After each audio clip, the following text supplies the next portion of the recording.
live, you are live. Okay. Yeah, perfect. Good afternoon, or riperile, as they would say in the tongue of the Shangaan, which is, of course, the local language we speak over here.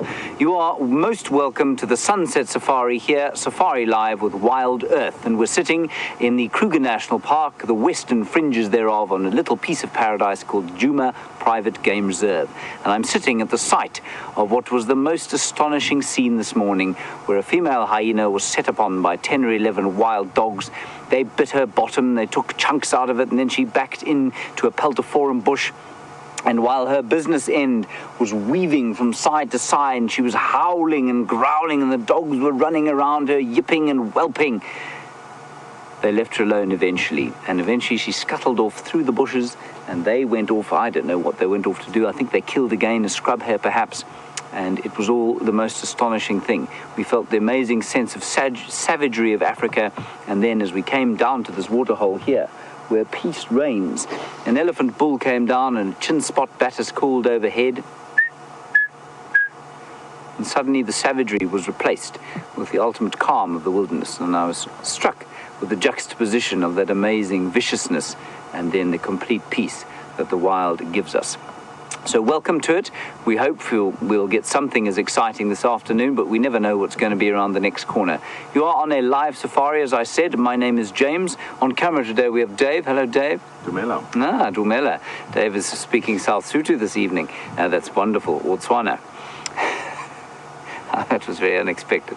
Okay, and because you're on a live safari, it would be very, very nice to hear from you during the course of the drive. Hashtag Safari Live if you're on Twitter, or questions at wildearth.tv if you're on the email. You can also talk to us on YouTube, on the UChat function, however that works, I don't know.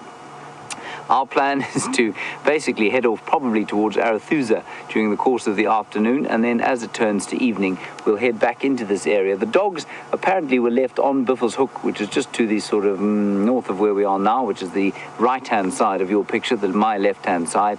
And they were left there. They'll probably sleep during, it was a warm day, about 30 degrees, which is roughly 92 degrees Fahrenheit. No, it's not. What is it, 28 is 82, it's 85, 86 degrees Fahrenheit.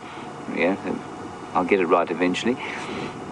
And they will be sleeping under a bush somewhere, and then as it gets cooler during the day, I suspect they'll probably head towards some sort of water where they know there will be an antelope species or two that they can go and try and catch for their supper.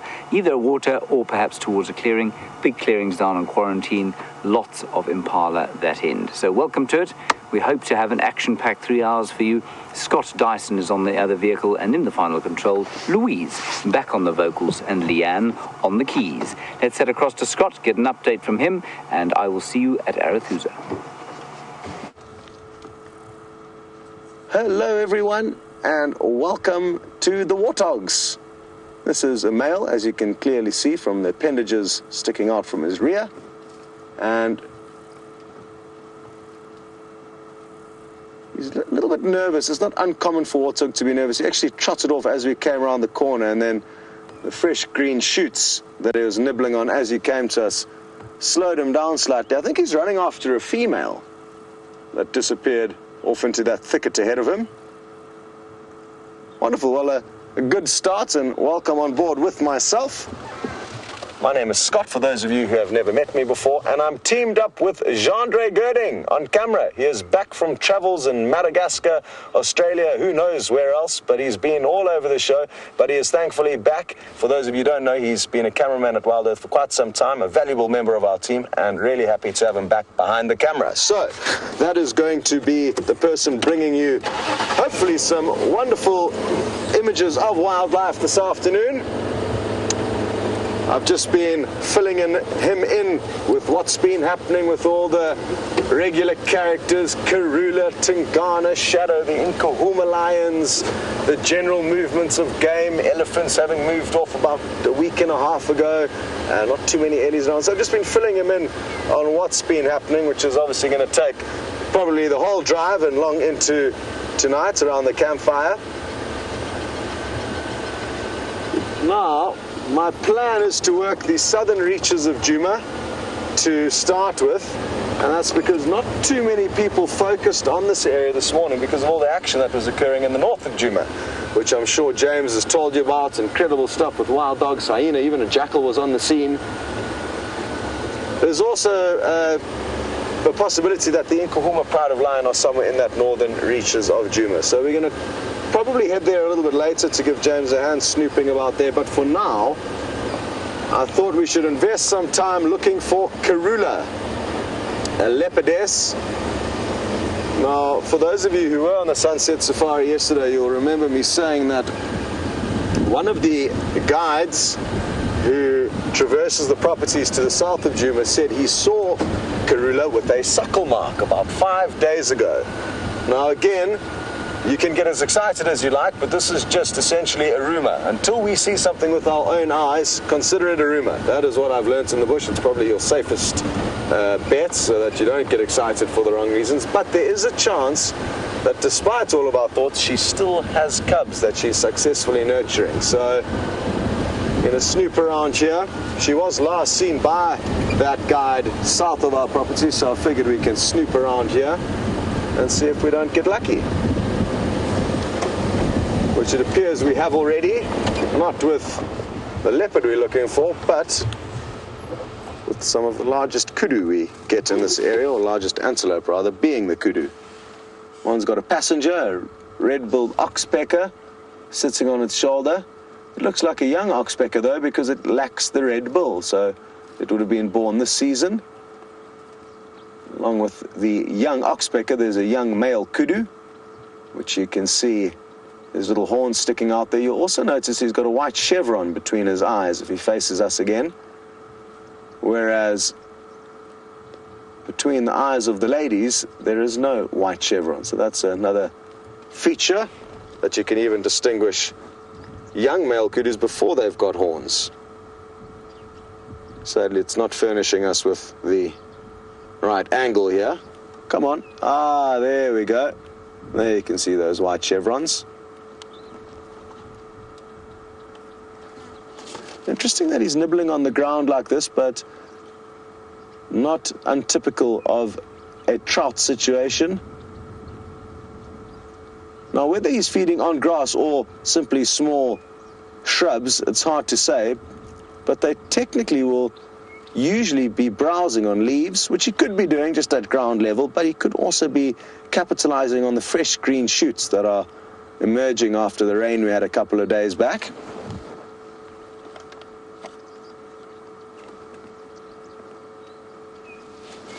Good.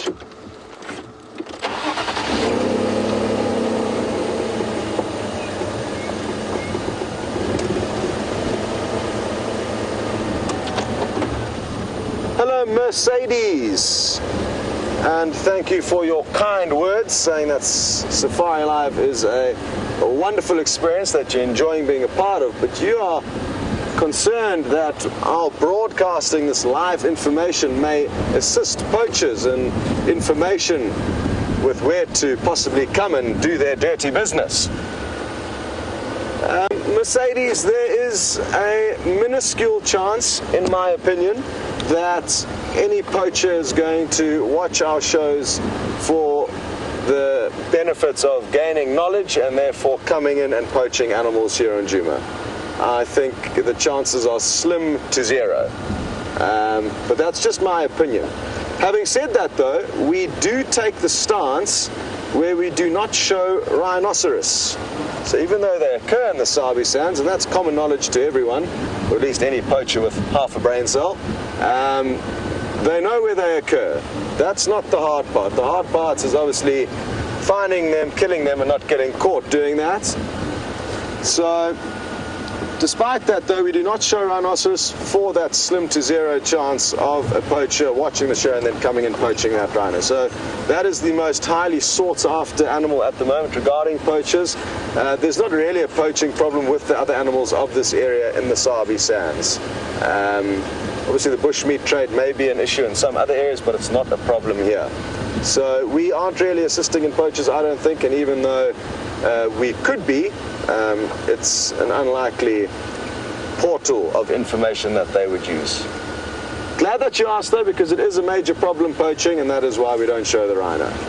Anyway, we're going to send you across to James with another large grey animal.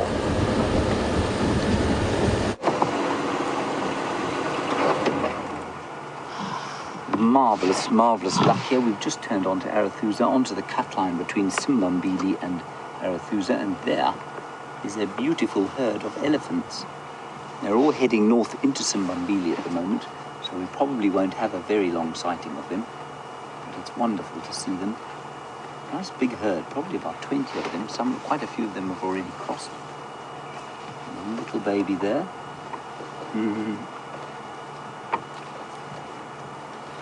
Some youngsters. There's a floppy-eared female. We know her. Of course, that floppy ear will affect her slightly, in that she won't be able to flap her ears quite as much in order to cool down the brain on a hot day like this, but it's not too hot, she'll be all right. Here comes another whole group. Huge cow, Dave, sorry, that cow there is massive.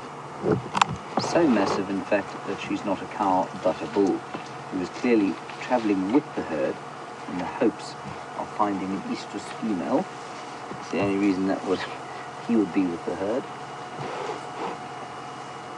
And more of them are streaming out of the bush. And they look like they've had something to drink. They're covered in mud. And I suspect they've either been at Red Dam, which is not too far from here, or they have been at Arethusa Dam.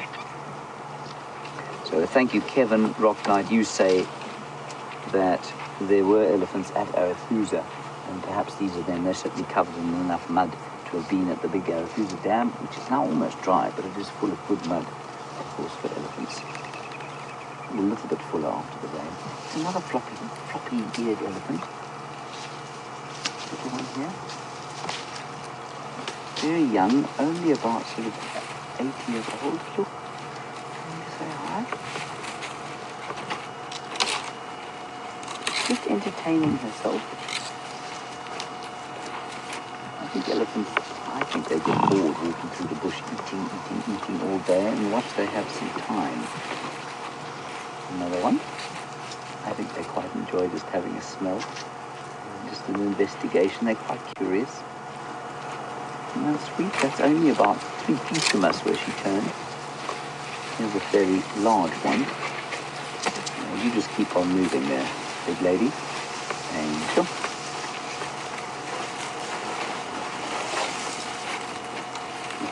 Also, only about 8 feet from us.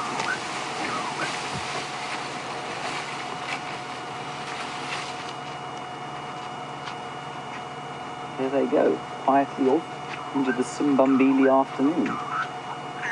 In the background, a Birchall's starling says goodbye to them.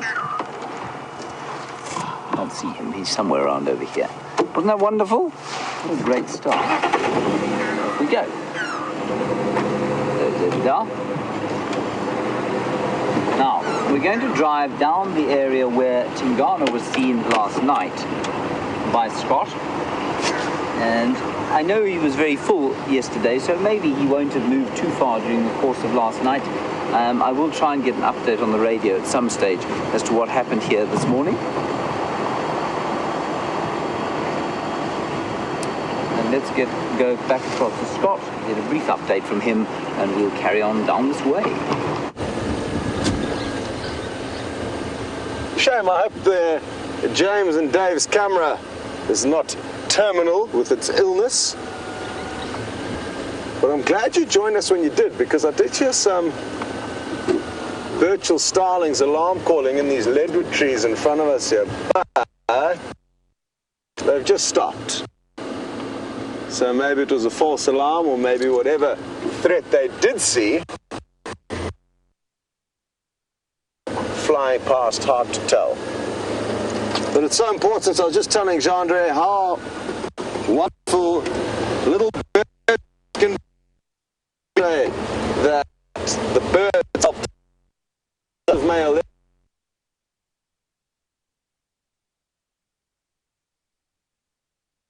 was a massive male leopard that these birds were all shouting their disgust at.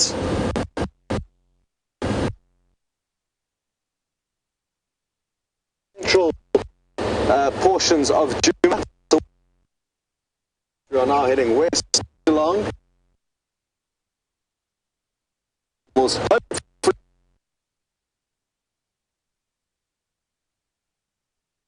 The animals got free.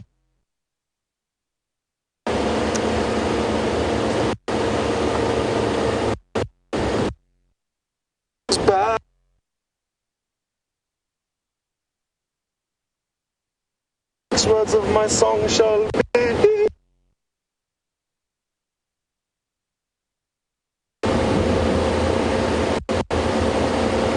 Okay.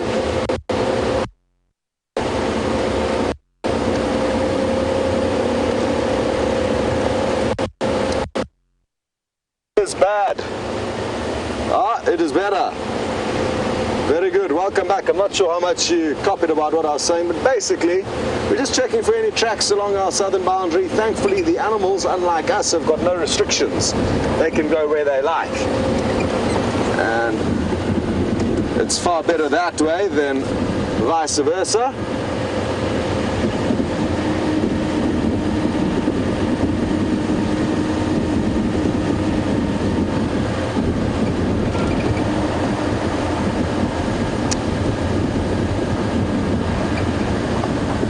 Hello Ryan, I hope you are well, and you would like to know exactly which lioness I posted, and it was the Nkuhuma lioness. Apologies Ryan for not mentioning that, and I should have let you guys know who it was. But yeah, it was 4 out of the 5 Nkuhuma ladies. Whether the 5th one was nearby, but we just couldn't see her, we're not sure. But they were vocalizing like mad. It was probably the most vocal I've ever seen them in over a year of being here. So, special evening. Happy memories regarding that.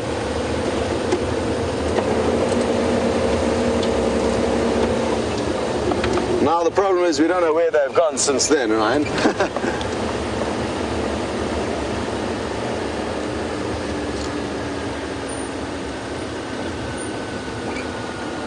Margareta in Germany. You are interested to know how can we be so sure as to know which lions we are seeing at any given point in time. It's tricky, but there are certain people, some of our viewers, I know Nikki has got a great grasp on which lioness is which within the Nkuhuma pride. I look at them and they all look the same to me. But for some of you guys who are getting such great views from our wonderful cameraman on possibly big screens, you're often actually getting better images than we are here. It's kind of like relating watching a live sports game at a stadium to watching it at home. Sometimes at home you actually get better views, and it's the same for this live safari experience. So you can tell individuals apart, but it is difficult. In general, though, what guides will do, and I speak on behalf of most guides here, most of the guides will not know the differences between the Nkuhuma. They'll just see 5 ladies. Maybe I'm wrong, but I'm fairly confident that is the case. Now, what they will be looking at when determining its one pride from another will be territory and composition of the pride. The area that you're seeing them in will be, usually the local resident pride. You don't very often have imposters or nomadic animals coming through. So territory alone is huge, and then obviously composition. If there's 3 older lioness, 1 young, 1 male, that will also be to tell what's what regarding the different lion. The leopard are a little bit easier because they are solitary and their spot patterns are often easier to distinguish than those of the lions. Great. James has found you guys some giraffe. See you later.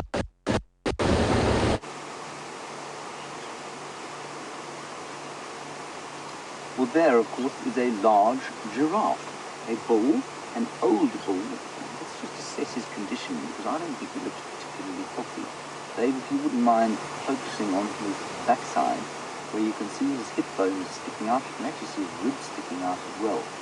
So the giraffe taking its toll, I think, on this fellow, as well as the fact that he's not the youngest giraffe I've ever seen. tell that just upon the state of his skin. The skin is in places being devoured by filarial parasites. And if you look at his face there, you can see there are a couple of notches out of his face there. But he does still have very nice little eyebrows. His eyelashes, long, sweeping giraffe eyelashes. He's just chewing his cud there, finishing off his lunch for the second time. He's rather a splendid fellow. That little notch on the middle of his nose is probably that filarial parasite. It's just eating away at his skin. It may also be from a fight. You can see that the top of his skull there, between his ears, all the way down to his nose, is quite sort of gnarled and bumpy, and that is from fighting. And I often use the similarity between human beings and giraffe, where if you examine the skull of a rugby player or an American football player, Gulan player, you'll find that the skull is a lot thicker. It has deposits of calcium on it from constant head bashing. And I think the giraffe is very similar. The older they are, the larger that median horn or the gnarled bumps on the skull become. There's a nice example of that filarial parasite there. If you go down his neck, if you mind, there you can see there. The bottom of his neck there is a very definite hole on those filarial parasites that eat away at the skin of the giraffe. He's a big old bull. They weigh almost 1.4 tons.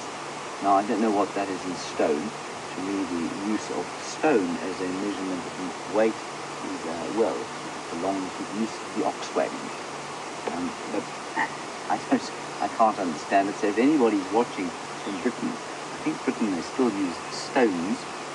Tell us, if you wouldn't mind, with 1.4 tons, which is 1,400 kilograms, or roughly 3,000 pounds. What is that in stone? I'd very much like to know. This is the only mammal, or the only ruminant, that weighs more than a ton.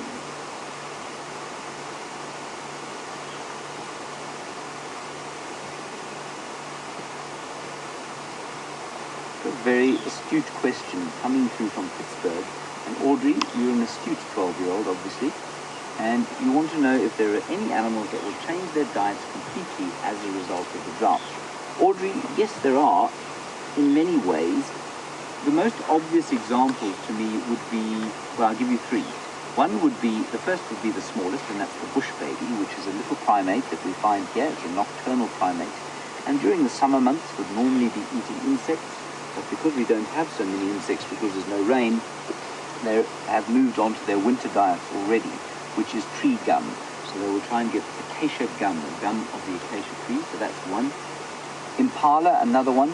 They are mixed feeders, browsers and grazers. They would normally be grazing at this time of the year, but they're doing very little grazing at the moment. They're doing far more browsing because there is so little grass. Well, there has been so little grass. The last 3 or 4 days, with that beautiful rain that we had, has created a flush of green grass around the place.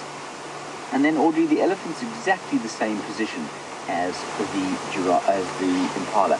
They quickly, the 2 hawk eagles chasing a Wahlberg eagle there. See that? I think that's what it is. It is. It's 2 African hawk eagles having a fight. Look at them!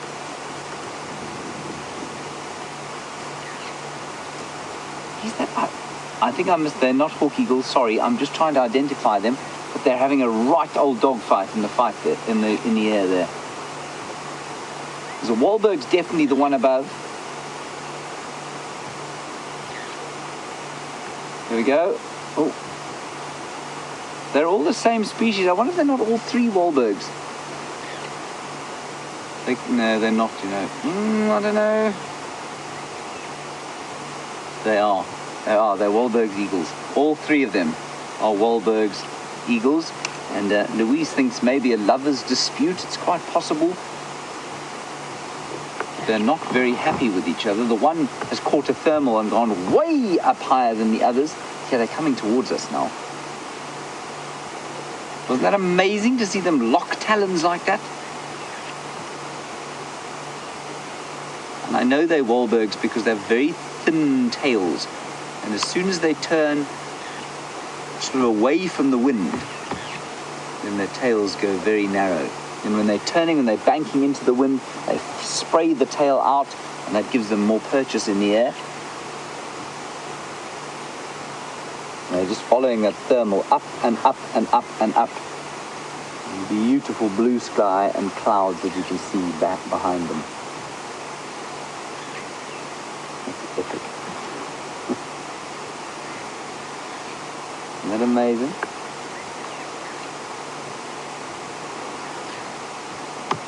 Well done, David.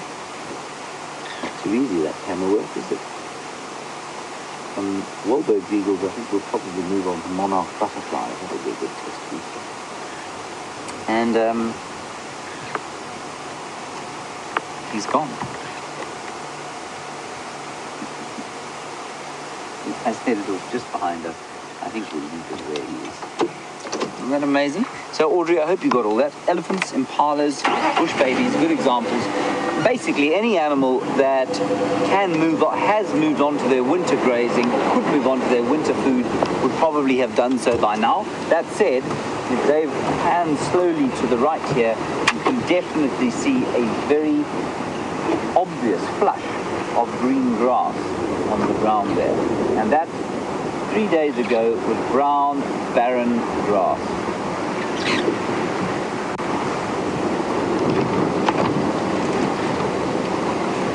Now. And Debbie, apparently you had asked about the grass. Well, there it is. You can see it now. 3 or 4 days is all it took, and only one dumping of rain. Now, the thing with a grass plant like this is, of course, that because they haven't had proper summer rain, they won't have built up the reserves under the ground. So now we've had a bit of rain, they've quickly flushed up. There's a kudu running across the road. He ain't stopping for no one. He's just disappeared. Well, he's running.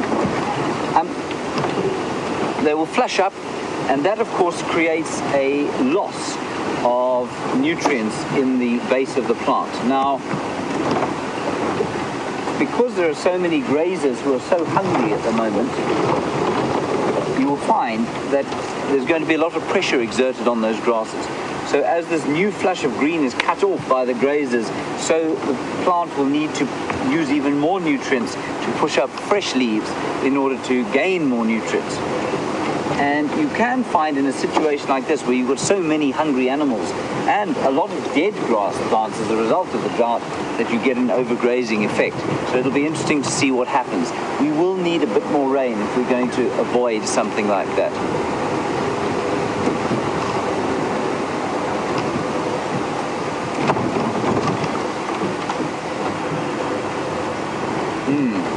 Now, Zoomy Mike, you're interested to know about old age and whether or not animals die of old age and whether we find them out here having died of old age. Elephant, buffalo and giraffe were the three specific species that you wanted to know about.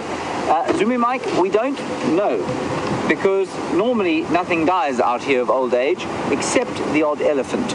And so sometimes you'll find a carcass of an elephant or so, but you see, as soon as they die, even of natural causes, they will be found by hyenas and lions, ripped apart and eaten by vultures, and so they don't last very long. Elephants can die of old age.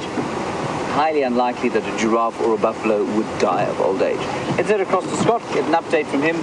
We're now heading south towards Earth's Dam.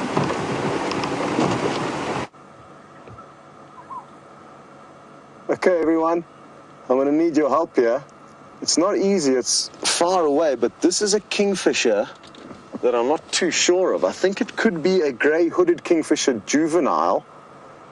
I can see a bit of chestnut on its belly. The size seems right. It's got a very light kind of grey mottling on its breast and up to its head, so it could be the grey head or hood. I always get it mixed up whether it's a grey hooded or a grey headed. It's a grey headed. So I think it could be a juvenile, which is wonderful. If we're patient, we'll probably find its parents are going to come and greet it and maybe give it a snack. It's probably still lurking nearby, Mom and Dad. Look at the way it's bobbing its head up and down like that. Quite a typical kingfisher motion. They'll do that when trying to focus on certain things at different depths or different distances rather. So it's a focusing mechanism, as well as just, I think, a bit of a general habit for them. You might be able to hear a black-headed oriole calling faintly in the distance. Now, I'm just bringing up a picture in my book here, or rather in my app, which will provide us with better images of youngsters. Yeah, it's a youngster. Awesome. It's a juvenile grey-headed kingfisher. Now, I've only managed to show you one of these, one adult so far this summer. Let's have a quick look at it here on my little app, Gendre. It's a tiny picture, sadly. But this is this grey mottling that I was talking of, that you may be able to see. Yeah, the glare's a little bit better. And I'm just going to pan across this way. Look at how beautiful the adults are. Absolutely awesome. So that one's still got some development to do, but I'm hoping if we just hang around here for a little bit longer, thanks Gendre, we're going to be able to maybe get to see the adults making a kill and coming, and it either them coming to it or it going to them to beg for it. We sadly can't get much closer than where we are. Maybe we'll just leave it be. Let's give you one last view after having a look in the book, though. A little bit to the right, Gendre. There we go. You should. Where's he disappeared to? Why can't we see him here? He should still be there. Ah, there he is. Sorry, Gendre. I'd completely covered him with some bushes in the foreground here. So not the best views, but you can see that ever so slight chestnut coming through on its rump. And that could well be a new bird for your bird lists. Speaking of new birds, for those of you who are not on the sunrise safari, I saw 2 black-crowned night herons at the Buffelshoek waterhole. So hopefully if James heads past there later, or myself, we'll be able to find them for you. I didn't manage to get them on camera this morning. They evaded us, but I'm hoping that that too will be a new bird for a lot of you. Awesome, awesome little night heron. Good, we're going to continue and send you across to James with some hippo. Chewing them off. Mm-hmm. We just came down the road here and stopped in order to try and fix the fact that you couldn't hear me last time I was stopped. And we looked to the left, and there was this old fellow standing in the puddle. He didn't look particularly pleased. David said he looked a bit grumpy, and then I reminded him, of course, that a buffalo doesn't really have the muscles in his face to be able to grin like a Cheshire cat. So whether or not he is feeling as depressed as he looks, or if he is in fact feeling a profound sense of joy and exhilaration for being on camera, one cannot tell, of course. One can tell that he is chewing the cud.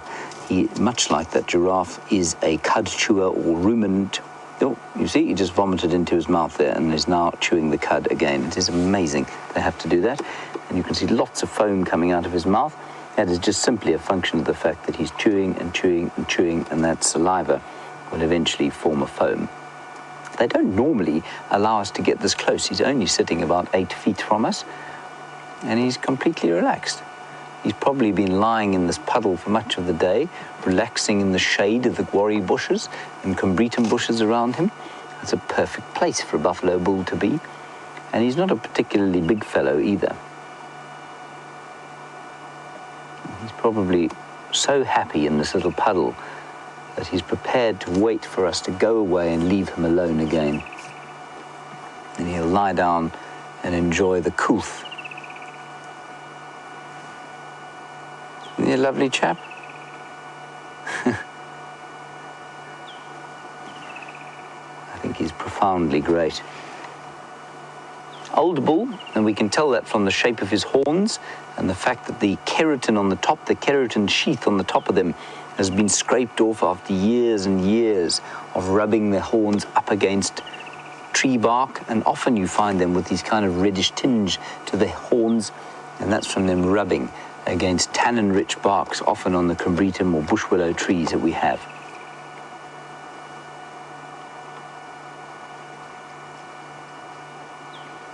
And also see where the oxpeckers have cleaned away the fur on his face. That's just from the wear and tear, basically, of them taking ticks off. I just want to see if he won't lie down for us. It could be quite interesting to see. Like I said, it's not a very hot day. It's actually very pleasant. 30 degrees out here is very nice. 84 degrees Fahrenheit.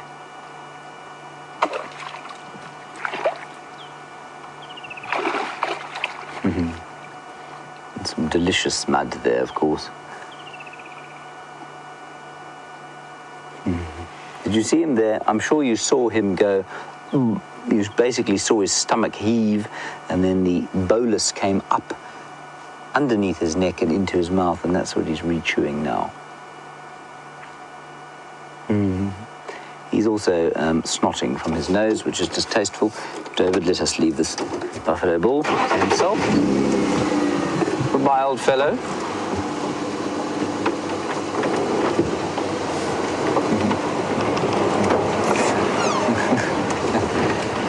Whitney, I'm sorry about that. I know I described what he was doing as vomiting in his own mouth, and you said that made you do the same thing. I apologize. That's really not what I meant at all. But yes, that is what they do, of course.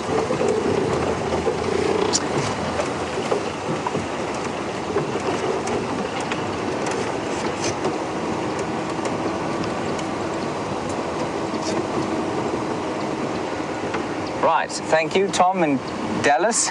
You say the giraffe is 214 stone, so that's 1,200 kilos, is 214 stone. Because 1 stone is 14 pounds. You see, I mean, you really have to have the most exceptional ability at mental arithmetic to be able to convert at will the imperial and metric systems. In fact, you've almost got to be a genius to operate in the imperial system alone, let alone to have the metric system as well. I do hope one day that the world will go metric. I don't believe that we will ever get it together enough as a species to make that happen, but it would be very nice. Stone, 14 pounds. I mean, who decided that 14 pounds should go into 1 stone?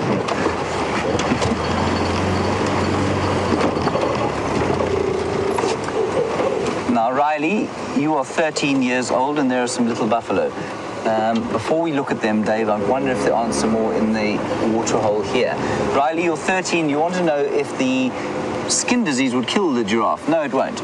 They all have it. All giraffe have that kind of, it's not a disease so much as a parasite that just eats away at the skin and leaves the odd sore. And no, it won't kill them at all, Riley. Don't worry about that.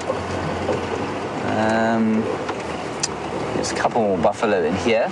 This is Red Dam, and I think this is where Scott had his bucking bronco buffalo yesterday. Is that right, Dave? That's correct.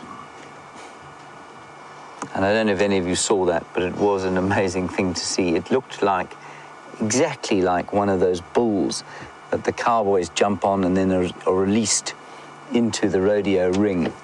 And he was doing exactly that same kind of bucking and rearing motion. No doubt I've got all of that terminology wrong, so those of you who from Texas or other states where rodeo is a big thing, you can correct me. Hashtag Safari Live, questions at wildearth.tv. I wouldn't fancy the chances of a cowboy on the back of one of these things.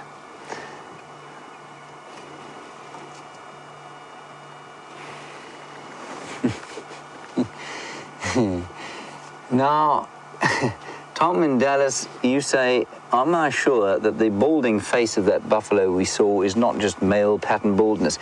No, I am actually something of an expert in male pattern baldness, Tom. In fact, I am possibly the world's greatest authority on male pattern baldness, having experienced it myself, and of course I've now come to accept it. And well, I've sort of come to accept it, and before I came to accept it, I did an immense amount of research into how I might avoid it. I can safely tell you that what that buffalo has is not male pattern baldness, but oxpecker-induced baldness. I have a severe case of male pattern baldness, and that is why you have never seen me without my hat on. David, on the other hand, does not have any such problem at all.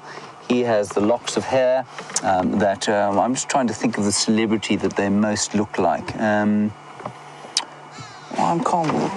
Alanis Morissette, probably. Hey, Dave?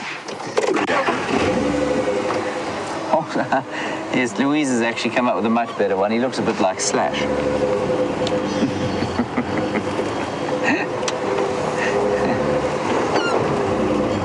I would also look like Slash if I could, I promise.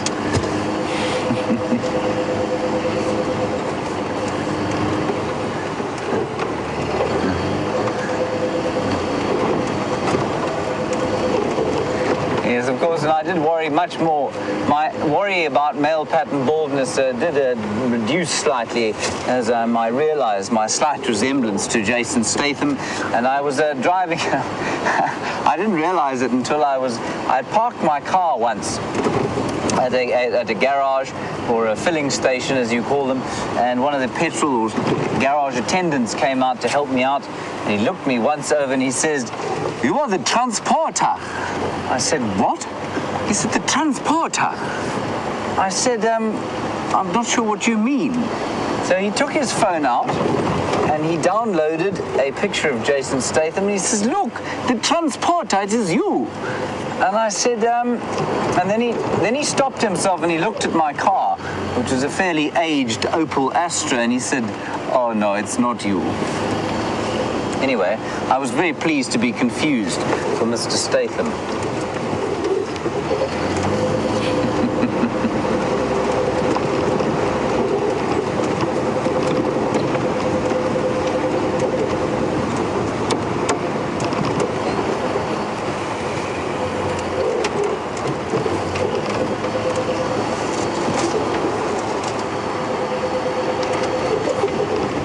Debbie, a very good comment from you, and it's very relevant to a drought, especially in a situation where there are people involved and people with bleeding hearts hoping to do good for the animals. You say every piece of the biosphere is connected, and every change affects everything else in the biosphere, and you're absolutely bang on correct.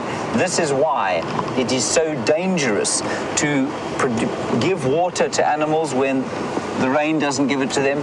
It is so dangerous to feed animals when the grazing runs out, because the fact that there is no rain, the fact that there is no water and no grazing will inevitably affect the herbivores, as I've said before. That will in turn affect the carnivores. But there's a delicate and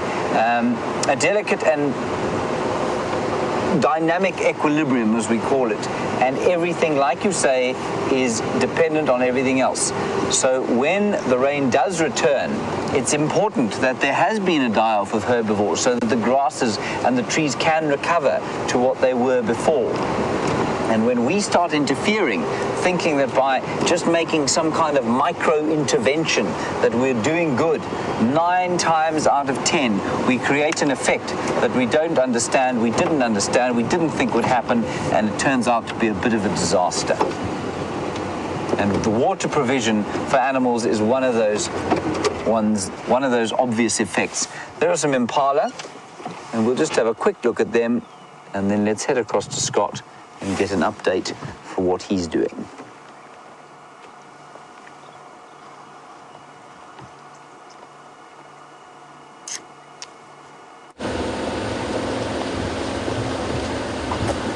Well, I'm hoping that James has some luck with possibly the Anderson male leopard across on Arathusa. There was chatter of a set of large male tracks on the western side of Arathusa yesterday afternoon, as well as monkey alarm calls. So there is a chance. Oh, the impalas are fighting. Off you go, back to James. Way.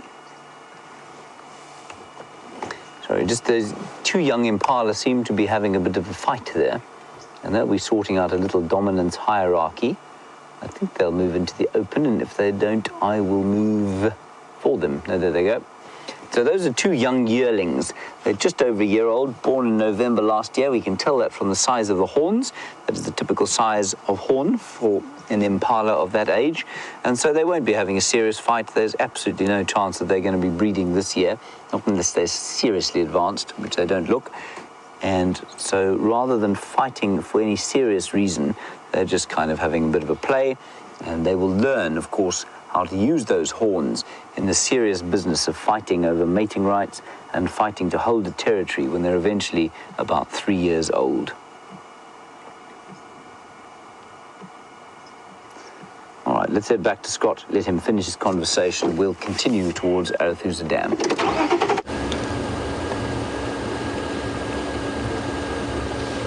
I hope you managed to get to see a glimpse of them going at it. I'm interested by the fact that they're already getting a little bit feisty. It's very early for them to be fighting with one another. Usually it's only around May that they will perform their full-blown rutting. Obviously, leading up to that, they do need to practice, and maybe that's just what those guys were doing. There have been tracks of a large elephant bull moving in the same direction as us, so I'm hoping he is not too far ahead of us. The tracks did look quite fresh. They are now off the road. I think he veered off to the left. Who knows, maybe he's across on Arethusa. Did you guys see an elephant on Arethusa? I'm not sure if you did or you didn't. I'm getting a feeling that you saw a breeding herd there. So not a bull, so maybe the bull is still here, but he was heading across towards kind of the central portions of Arethusa.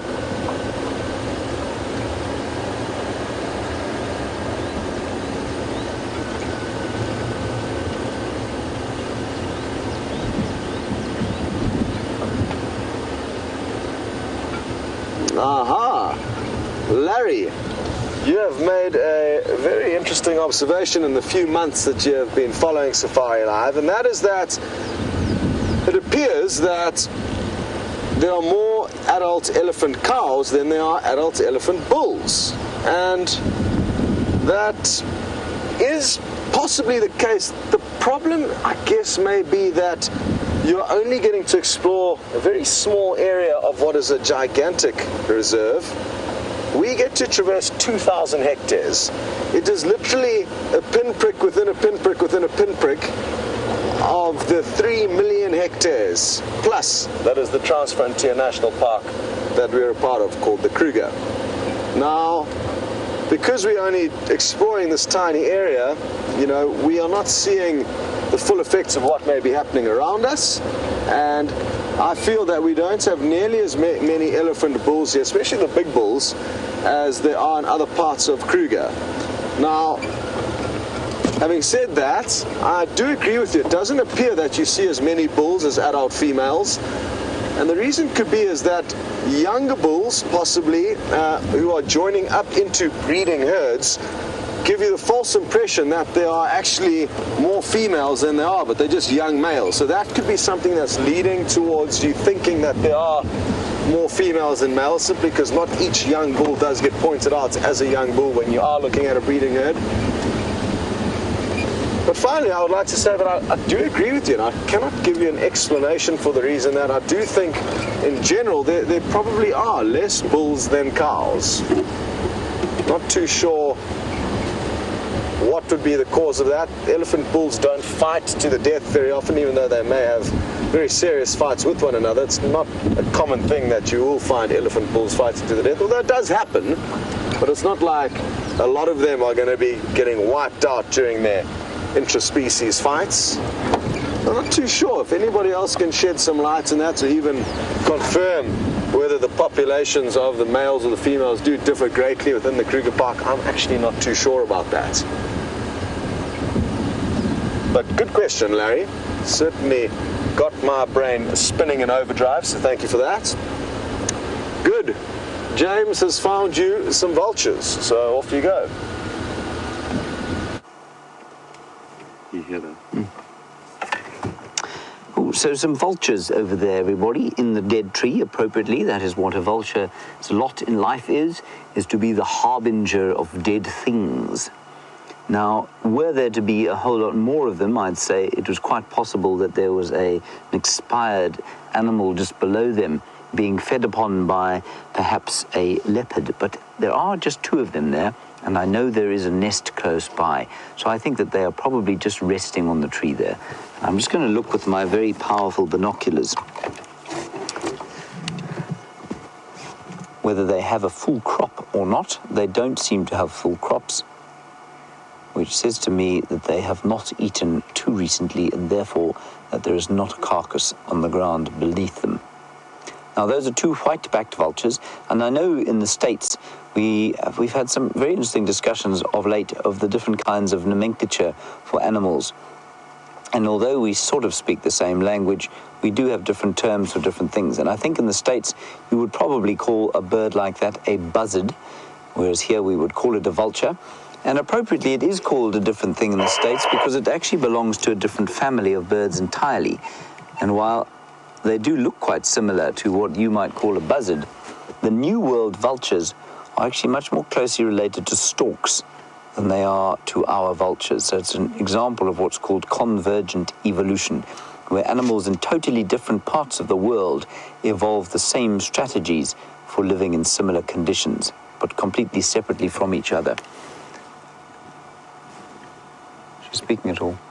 Okay. I'm just having a few troubles with my earpiece.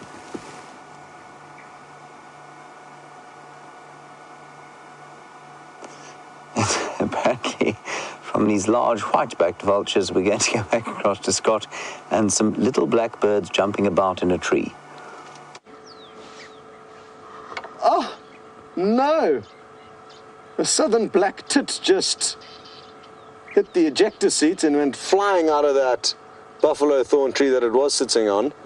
We stopped to take a closer investigation into this tree because initially the black tits were alarm calling, or at least it sounded like it to me, so they were getting a little bit worked up about something, and I thought possibly a snake, possibly a mongoose, possibly some kind of a predator. Just like I spoke about earlier, the birds are incredibly useful when it comes to finding predators. Now, seeing as though you are with us, the black tits have just landed in the tree behind us. Let's see if we can't get you a glimpse of them. Seeing as though they've got such a bizarre name, I'm sure a lot of you would like to actually see what this bird looks like. It's the one that you can hear calling. And we may just, they keep flying, but we should be able to get a view of them here now. It's not going to be the greatest. They're small little birds. It's in the top little portion of this tree here, Jean-Andre. There we go. Well done. There you go, you little southern black tit, you. And very black body, white bars on its wings. Can't really be confused with any other birds of this area. Ooh, yeah, there's a couple of them. And it appears like they're just having a happy family gathering. So maybe that's what the chittering and chattering was all about. Not necessarily for a steak, just for the enjoyment of the sunshine.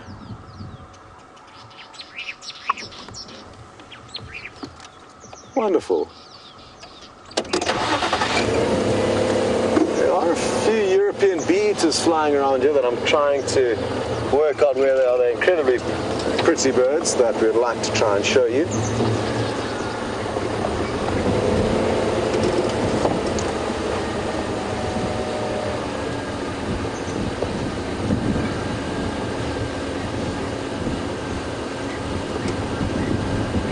Hello, Brenda in Virginia.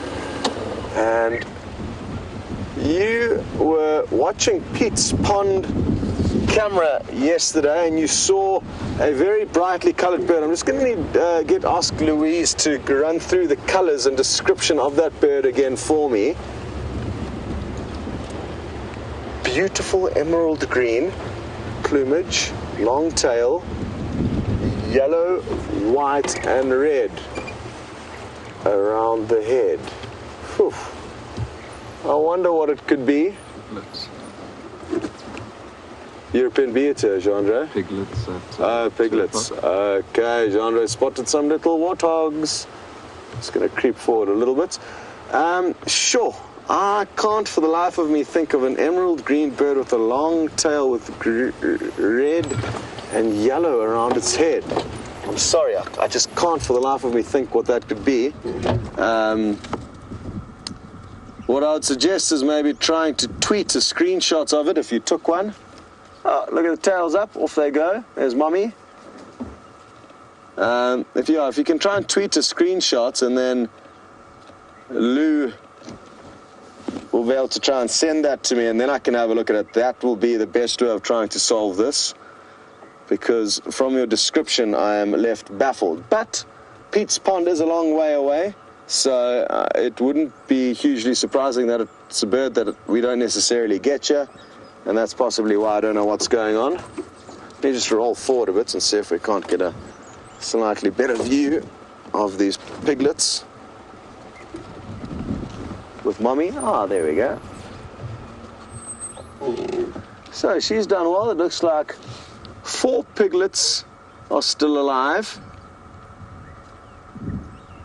Now, what's interesting is that some people say that they can give birth to 6. I'm not convinced about that. I believe that 4 is their maximum, but that's just me.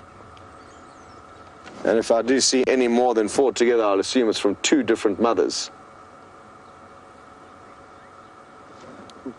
Which could be the case, actually, because I think there is another mother lurking around here, unless there's an offspring from a previous litter, which also isn't hugely uncommon.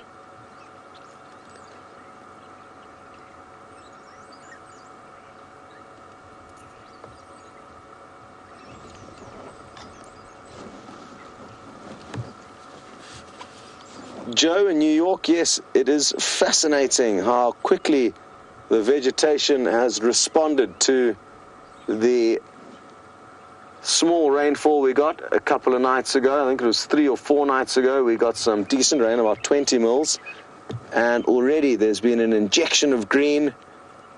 The leaves and all the bushes are looking far more turgid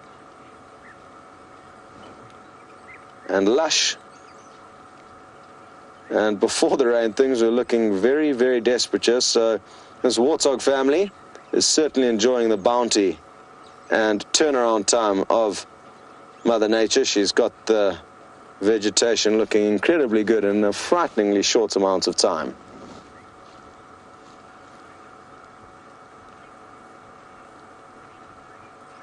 Well, the action is happening here on Safari Live this afternoon. We are going to race you back to James now.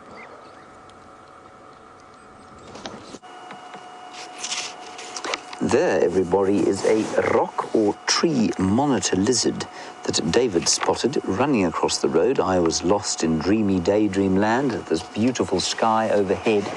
David, thankfully, is on his game this afternoon. That's a young one, just young simply because they get up to 130 centimeters in length. Now, that is the same as 3'3". No, it's not, it's about 3, or it's almost 4 feet. So they get enormously large. And he's blinking his little eyes there. You can see his nictitating membrane going across his eyes. It's not the eye.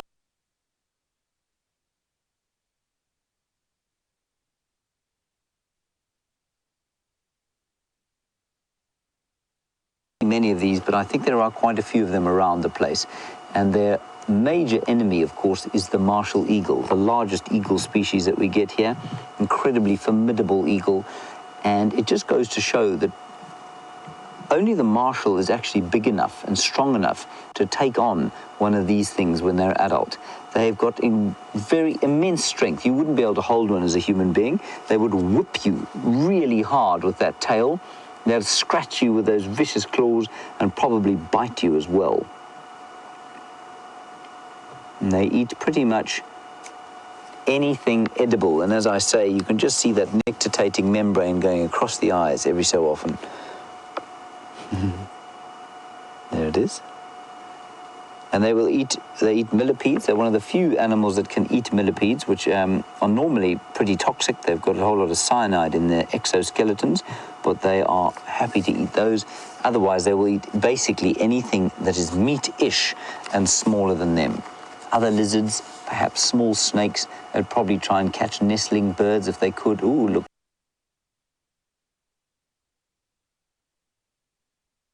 Look at him moving. Isn't he great?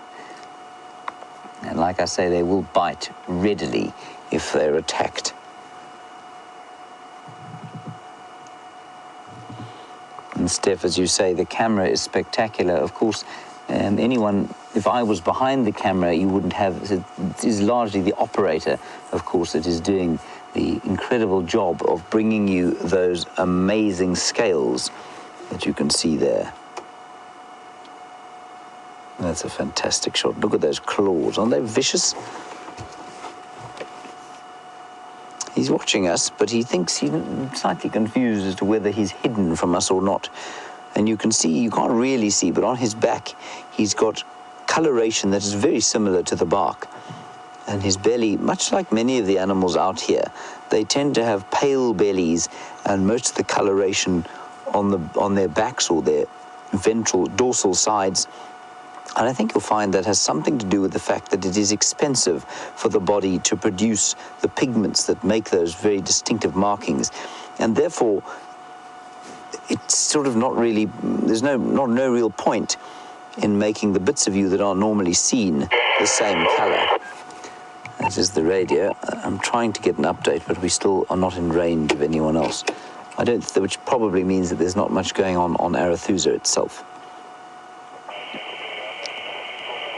Isn't that special?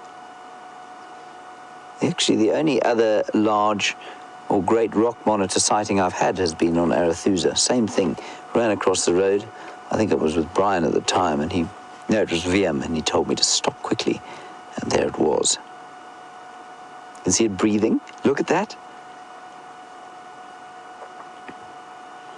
We tend to think of these things as being very distantly related to us, or so distantly that it's almost unfathomable that they could be. But they've got lungs in the same way that we do. You'll find that the joints on that forearm are pretty similar to ours. So you can see the wrist joint, you can see the 5 fingers, the 5 toenails or claws. So despite the fact that hundreds of millions of years of evolution have separated us, that basic design of 4 limbs and the internal workings are actually not that different. And if you compare the differences in, say, a millipede's structure to that of a spider, they are far more distantly related than we are to a reptile like this, and I just find that incredible.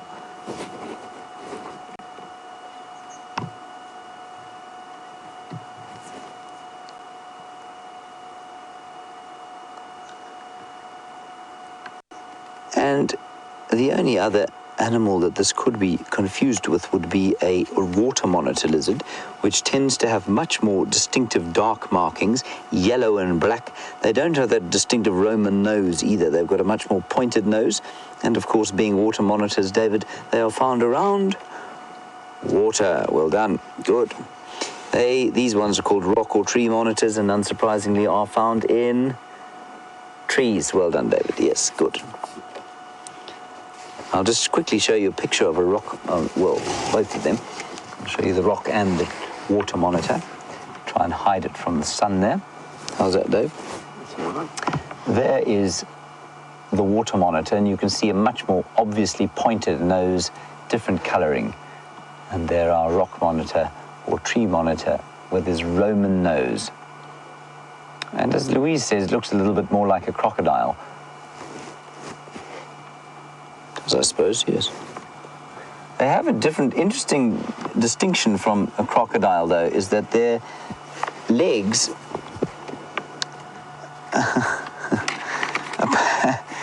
I will get back to, I'll tell you why I'm laughing now, but apparently they have different legs and different arrangement of legs or limbs from a crocodile. A crocodile's limbs come out from the side, and that's why when it walks, it looks so very awkward. It looks like it's kind of moving along in an awkward fashion, and that helps it when it's in the water. These lizards' legs come much more from underneath them, And that allows them to move on land much more efficiently than a crocodile can. Steph says apparently they're very delicious. I've never eaten a rock monitor, a tree monitor. I'm not sure that I ever shall, but I imagine they would taste, Dave, probably like chicken. I've eaten crocodile once before. That tastes like a mixture of fish and chicken. I wouldn't recommend it. Desperate times and all that. Anyway, he will be basking pleasantly in the sun there, comfortably waiting, and of course, oh, look at that.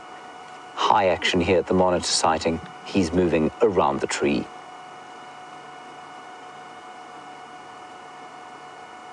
I think that's amazing. He's just, I think he's almost trying to disguise himself from us in case we can see him.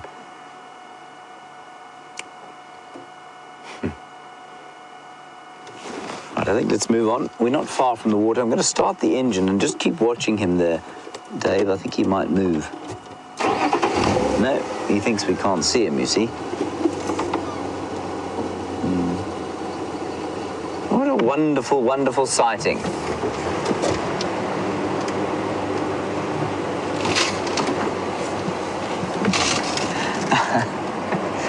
Now, Matthew, you are aged just 9, and you are possessed of an iguana, which is called Dyson, of course, after Scott Dyson. I think that is a brilliant name for an iguana.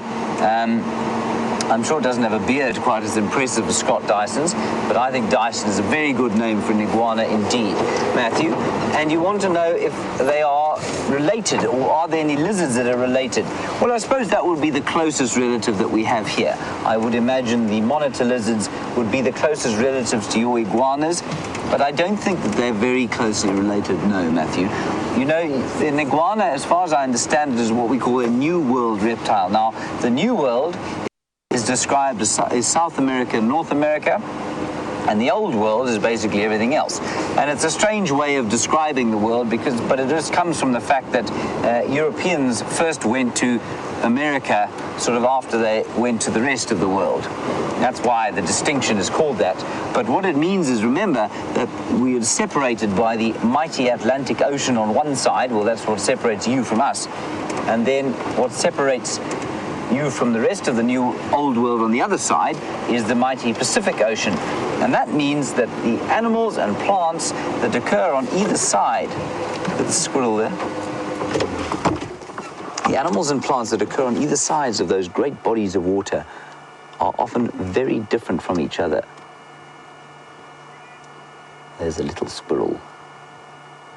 He thought we hadn't seen him. And speaking of Scott Dyson, let us not forget, of course, that Scott was savaged by a squirrel in his sleep yesterday on his leg. Let him tell you about that now.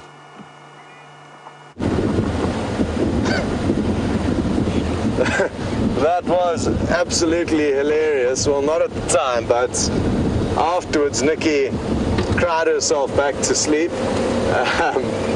after the squirrel attack. I still kind of cannot believe that a squirrel would take a bite into a chunk of flesh that is so large. I mean, what was it thinking? Biting into my little hairy calf. Anyway, it sure did wake me up.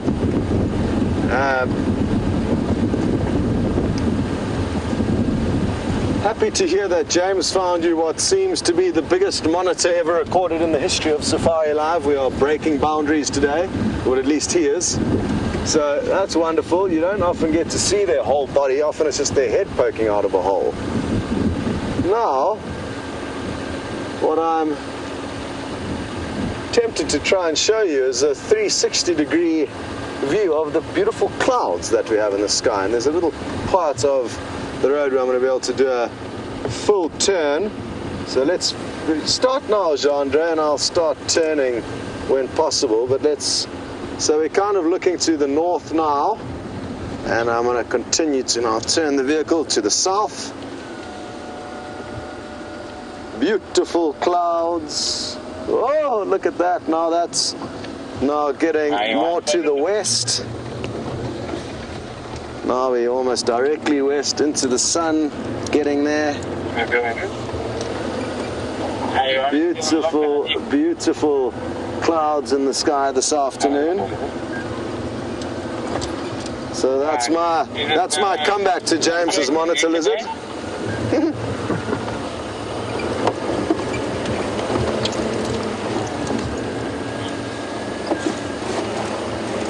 This is quite cool.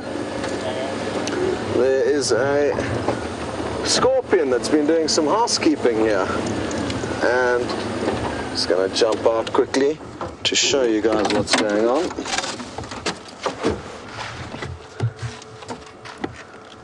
So here you can see a coin slot like hole, horizontal, not vertical, and that makes sense as the scorpions have got very horizontal bodies.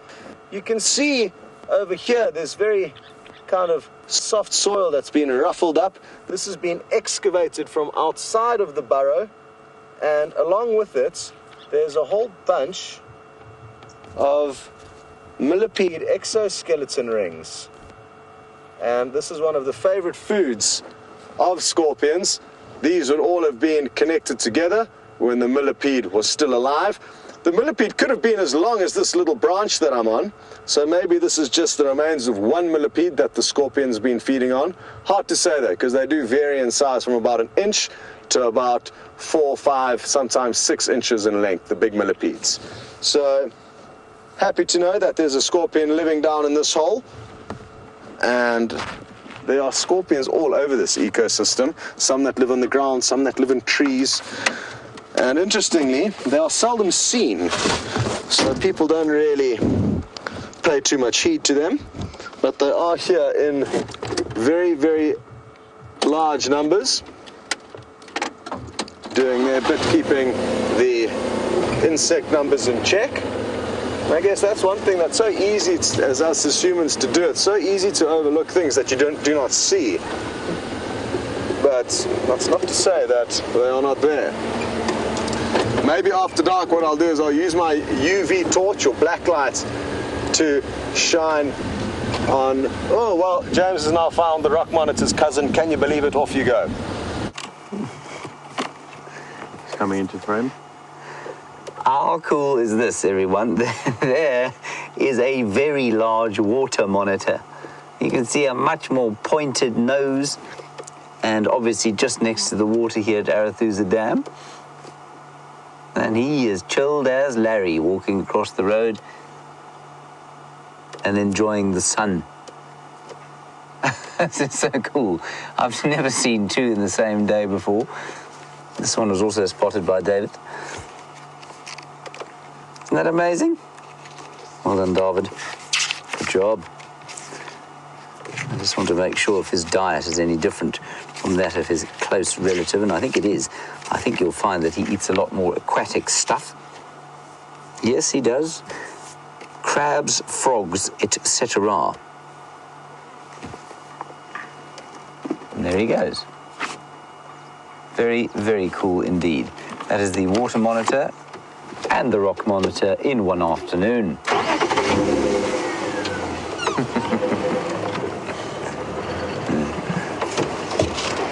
That's very cool.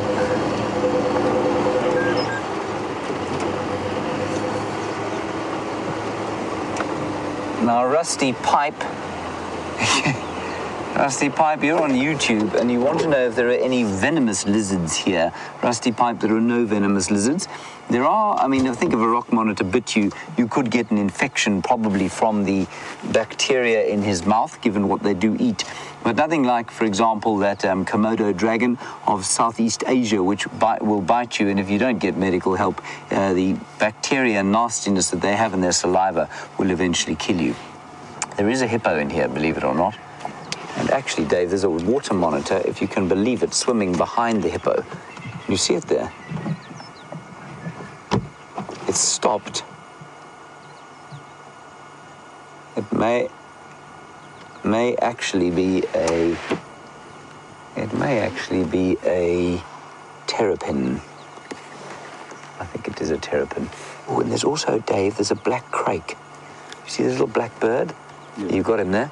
That's a black crake, everyone. For those of you who are keeping lists, I think you'll find that that's a bird that you haven't got on your list. Many of you will not have that bird, a black crake. I will find you a picture thereof.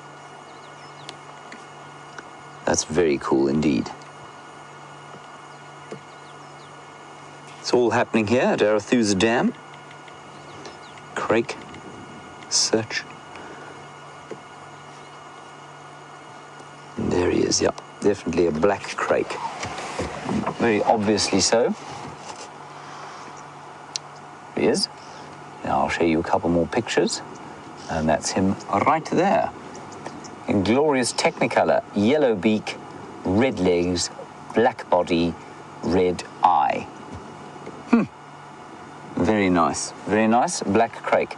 And then, let me look there.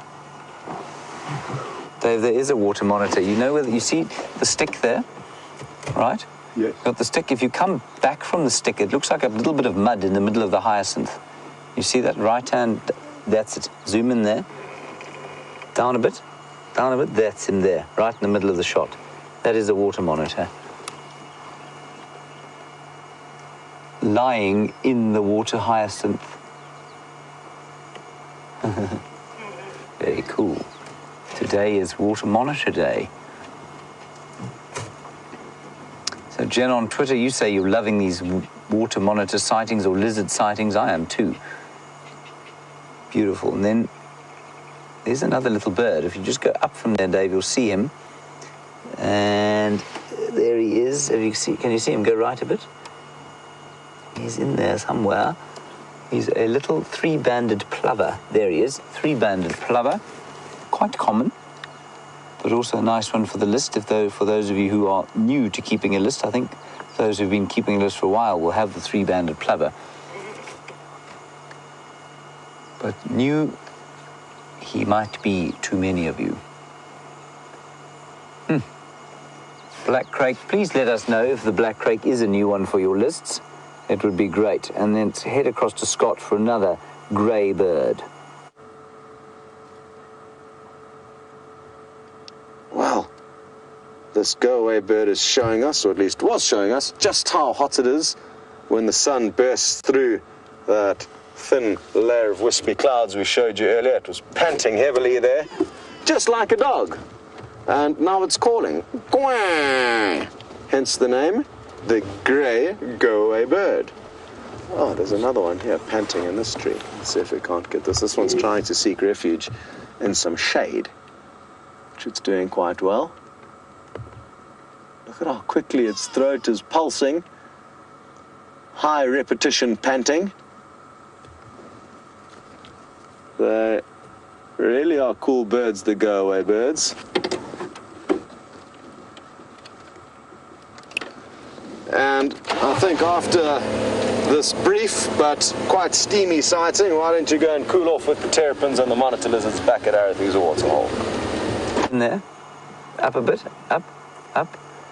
Now, there was another monitor, there's a terrapin, and there's also, in that pool, exactly where Dave's got his camera, there is a very large catfish. In fact, that shiny bit on the bottom end of your screen there is the back of a very large catfish. There, it's moving. That is a massive catfish. It's probably about 3 or 4 feet across. Huge fish. I initially thought it was a snake swimming around, but it isn't. It's all happening over here. And then we did also spot a monitor swimming around. But I think we've lost him every day. I can't see him.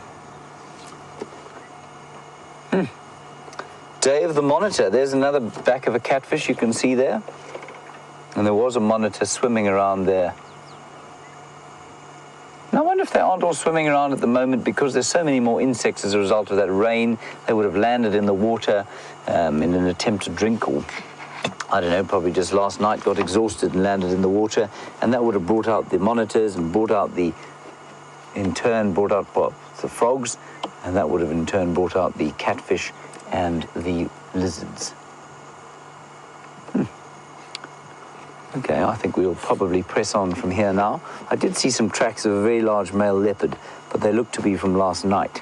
So we'll carry on. There, of course, is a hippo, very shaded nicely, of course, in the hyacinth, but going to struggle now because he looks like he's in water there.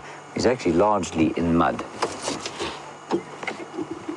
Brilliant. On we go.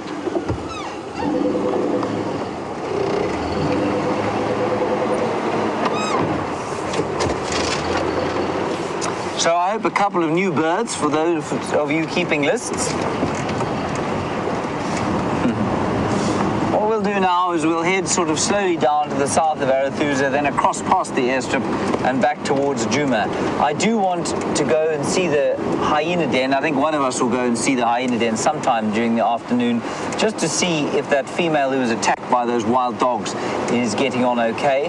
I'll be interested to know. Somebody said he thought that perhaps that hyena wasn't part of the clan, and that's why the rest of the hyenas didn't come and help her.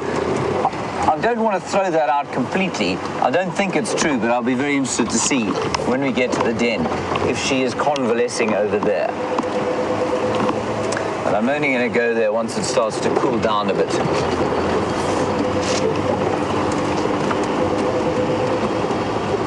And Tig, I think it was, that was asking if we were going to go to the den. Yes, we are definitely. One of us will go at some stage. Oh, Ted, not Tig, Ted. Thank you, Louise. Sorry about that. Not much of a flush of green here, I must say. Now, the rain has been extremely localized over the course of the summer, with the little bit of rain that we've had.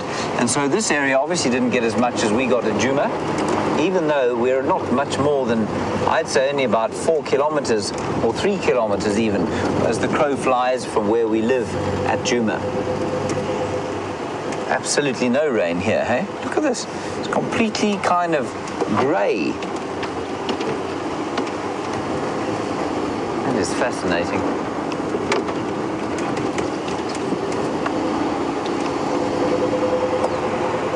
Okay, let's head across to Scott. He's at a water hole. I think there are 2 watering damsels there, but we'll get an update from him.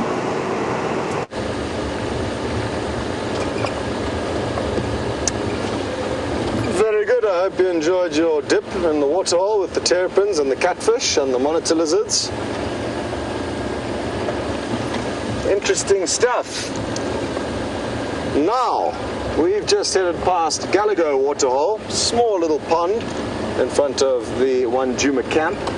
There was nothing to see there. And we are now going to continue up onto our northern boundary called the Buffelshoek cut line and check that carefully. I'm hoping that the wild dogs are going to start to think about getting up and moving. Who knows, maybe they already have. But what we're going to require is that they head south over our boundary into Djuma, so that we can have some fun playing with them this afternoon. Hey, I want to go to a visual day. Can I join? Yeah, Andrew, just come slowly. The northern point is here. Okay, you want me to wait or?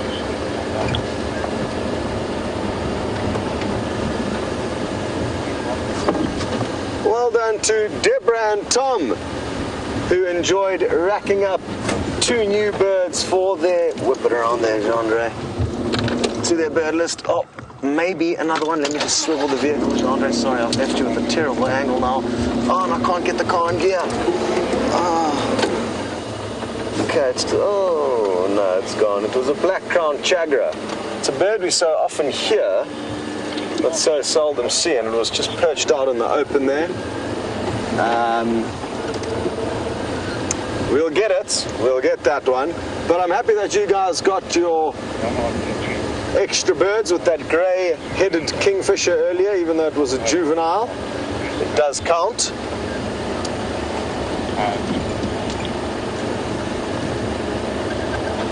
And as we head east along Buffelshoek cut line in the search of the wild dogs, if we don't have any luck with them, we have got a plan B, which will be to try and find the black-crowned night herons, which is a bird that I've never seen at Djuma in all my time here.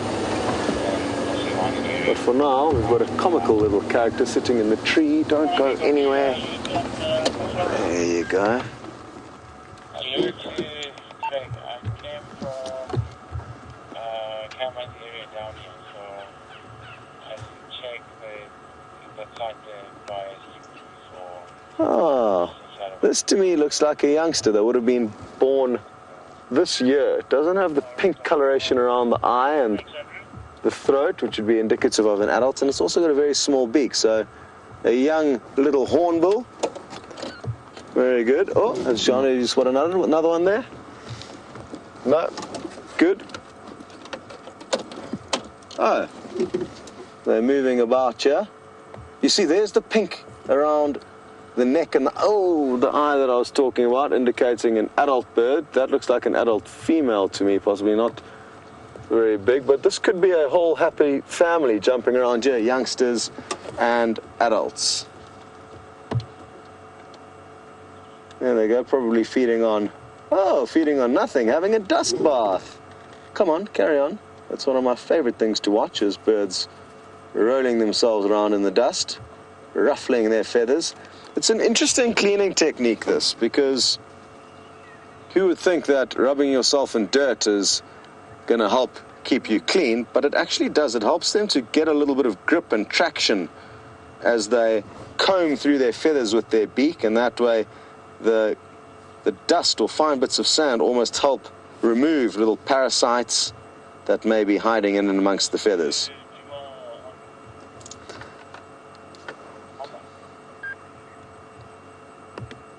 And looks like, according to Louise, that he's wearing a ponytail. And I agree, it's more of a ponytail than a mohawk, that little black strip that runs down the center over their head. I've never looked at it in that regard, so thank you, Lou, for opening my eyes up to these birds wearing ponytails.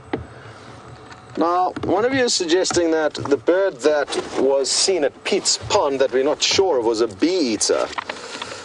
I'm not convinced, but possibly. Let me just chat with Craig quickly. Afternoon, Craig.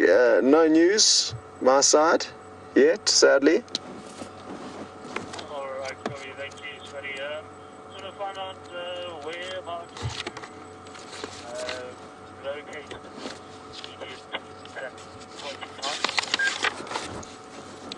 I'm on Gallagher shortcut heading. I'm going to check Buffelshoek cut line from here east to see if the pack haven't crossed south.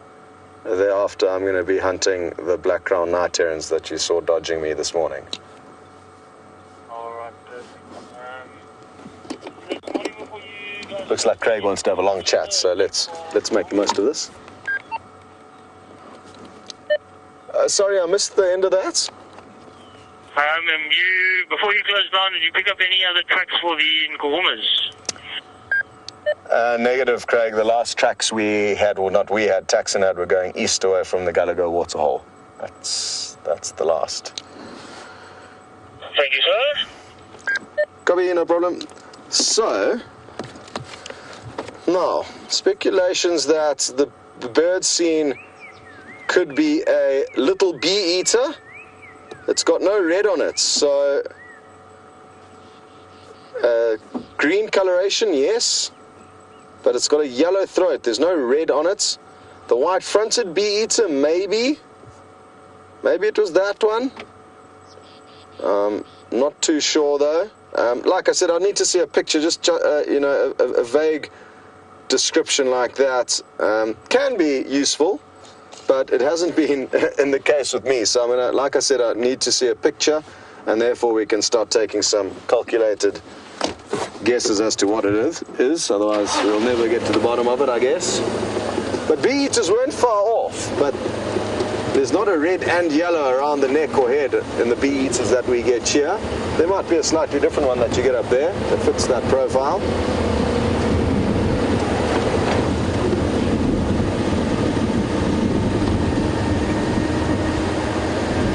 Okay, well, James has just arrived at the Arathusa International Airstrip. Let's hope he's not booking a flight anyway, but why don't you go and see exactly what he's up to.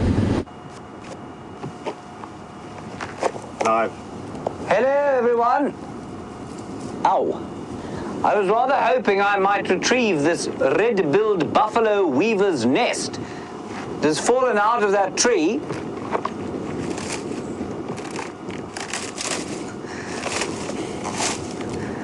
But it's rather too full of thorns.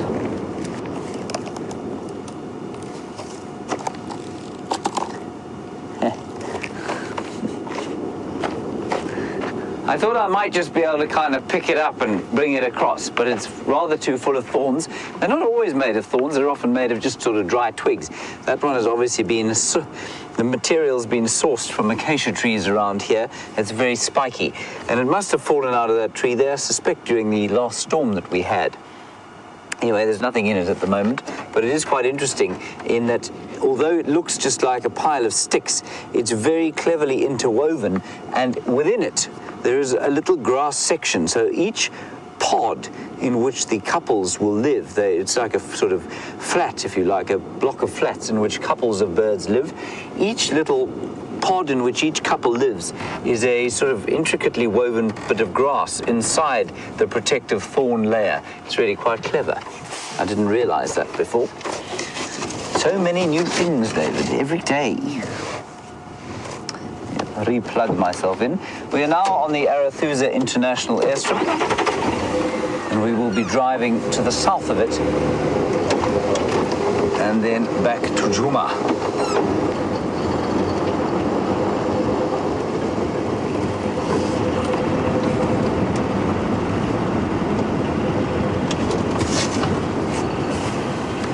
Michelle, in Michigan, you say that you're looking for the official name of the water monitor.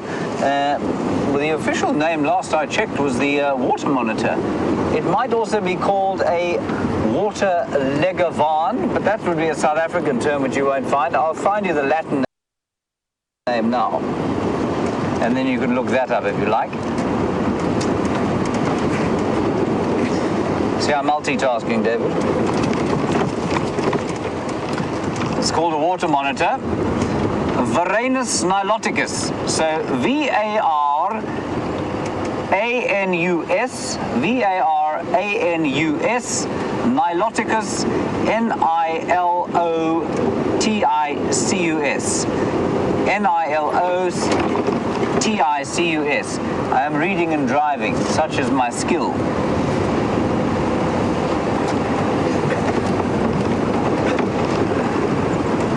Varanus niloticus. There you go, Michelle.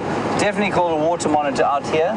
I'm not sure why you wouldn't find it. I don't know it by any other name, except other legavan, which is it's a South African term, an Afrikaans term, which I don't think you'll find in common usage. Right, we're now at the very southern end of the traverse, where we're allowed to go, and of course we have all trespassed by mistake every so often. I did follow a beautiful female leopard south of here one day. Didn't realize where I was until I popped out onto another road. Oh, here's this fellow doing a high-speed chase, probably to an exciting sighting. Off we go then. Hello, yes, hello, you're on TV, smile. WildEarth, Go ahead. where are you going? I'm just heading off onto the Triple M brake. Copy, this is main, this is Arathusa private. Ah, sorry about that, I must have missed the turn off. And Turn off is the next one left.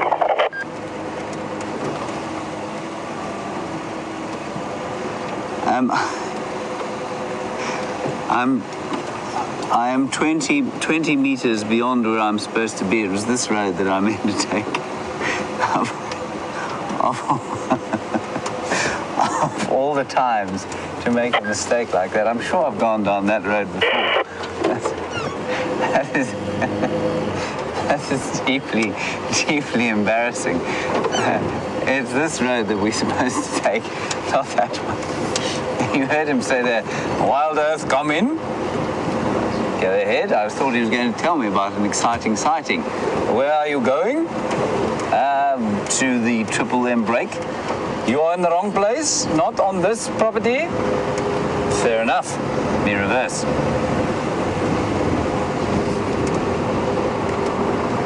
is so embarrassing. I've done this 100 times along this road.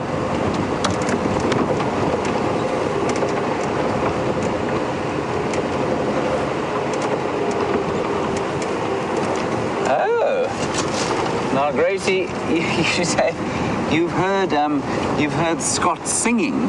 Well, you've heard something that I never have, Gracie, and you say you'd like us to make a song together. Gracie?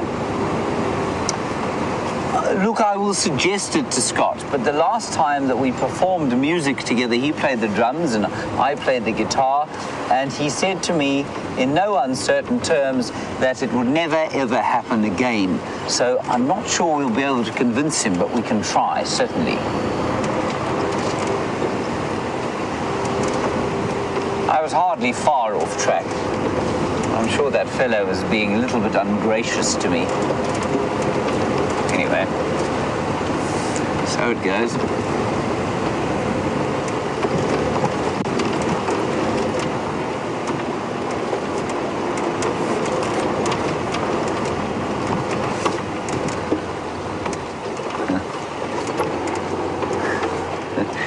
Right, Ashley, let me answer your question as I get over the embarrassment of that. You want to know about mimics, and are there any other animals that mimic things? Because lots of birds obviously mimic calls. Not as far as I know, Ashley. I think it is only birds that do very clear mimics. Well, human beings are obviously very good mimics of other animals, well, some better than others. Brian, of course, is a brilliant mimic. David is mute, and so he's not a very good mimic. And that's a bit unkind. He's not totally mute. He does speak every so often. But in terms of mimicking sounds, I think the birds are by far the best at it. I suppose there might be... No, it's pretty much only the birds. And I mean, you get birds like those... what are they called? The South Asian species. Oh!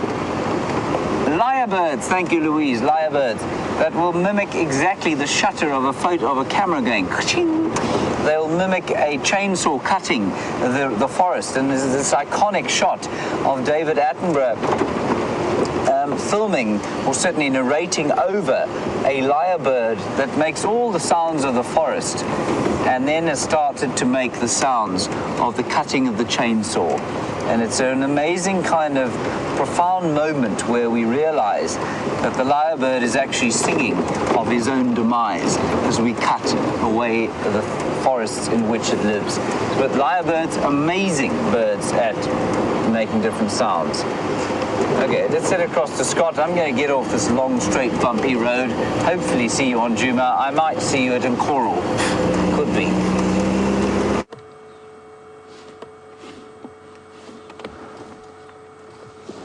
We've just heard either a branch breaking or some kind of a loud snapping noise off to our right here. It's incredibly thick. Maybe it's the lions chewing on a buffalo, or maybe it's an elephant moving through this thick bush feeding as it goes, or maybe a buffalo, something big.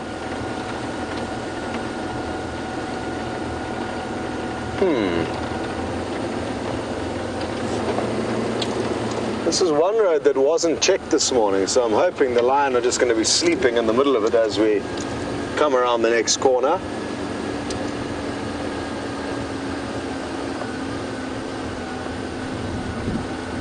Or even better, rather, they come to us being escorted by a three-legged buffalo. That would be good. Haven't seen many three-legged buffalo around recently, though, so that's unlikely.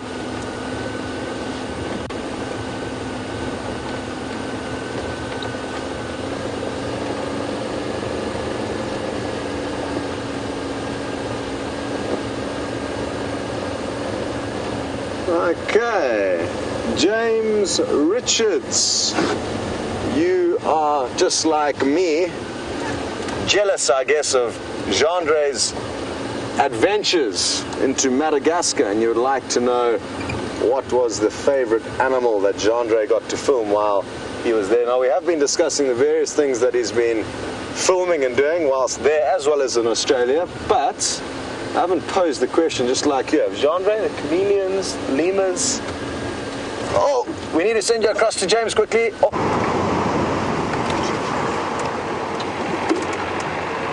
Sorry, there's a car there, but in front of the car is a pair of wild dogs. They've just gone in here. There they go. They're just trotting through there. That's miles from, nowhere near the other dogs where we were this morning. Can you see them there, Dave? Sorry, I'm just going to try and change this radio. It's just making a beastly noise. They just popped out on the road in front of us. I'm just trying to see if there are any others coming behind them. There don't seem to be. Now, we can't go in here after them. And this is a completely different pack, I think, from the others. They are miles and miles away from the other pack that we saw this morning. We can't go in there. Let's go around. They might pop out onto Nkuhuma. We're at quite close to a corner, and they are heading diagonally across this block. Dave, will you just keep an eye out behind us, just to see if more don't pop out? I'm just going to give a quick update. Stations, 2 wild dogs heading across east across Triple M at the Arathusa sign. I obviously can't follow them. They just seem to be on their own, 2 of them.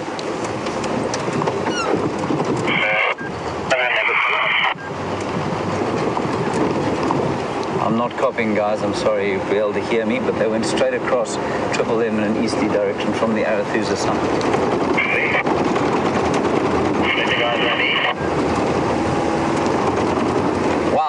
That's amazing. So what we'll do is go across here, to get off this bumpy road, 2 wild dog sightings, 2 packs in a day. And let's just see if they aren't sort of heading in this direction, and maybe they'll pop out onto the road in front of us. It's amazing. They must be looking for the rest of their pack, I'm sure.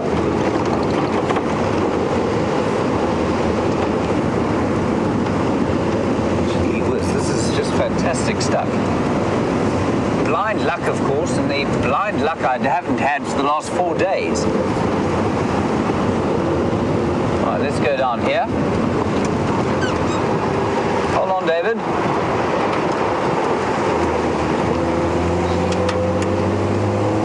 Now, I imagine that they would pop out probably about 300 meters or so up ahead here. About 1,000 feet, if they're going to pop out at all. They were walking quite slowly, as you saw, but I think it's going to be worth just standing by here quickly. There's another channel that I can check on the radio. There's some impala. They don't look to be looking very terrified. And of course, if impala sees a wild dog, it will just run. It will not bother to shout, it will not bother to complain, it will just run. Drive very slowly through here, and we must keep looking behind us, of course.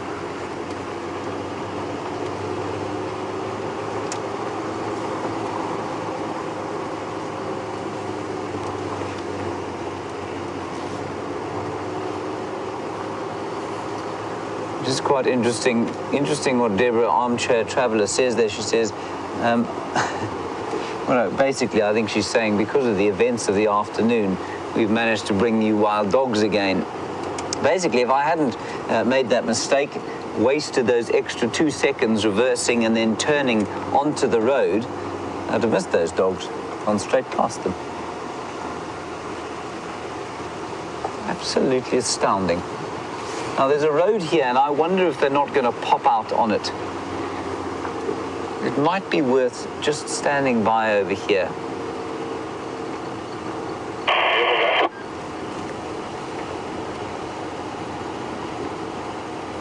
I'm not sure. Oh, that's a horrible, horrible, horrible, horrible noise. Sorry. what we'll do is just check the road and just keep looking behind us and see if they don't cross. David, keep looking into the bush there. I think they were heading pretty much to this direction, but they may have turned sort of due east. All right, let's head across to Scott, because I think this will be a little bit boring unless we find them.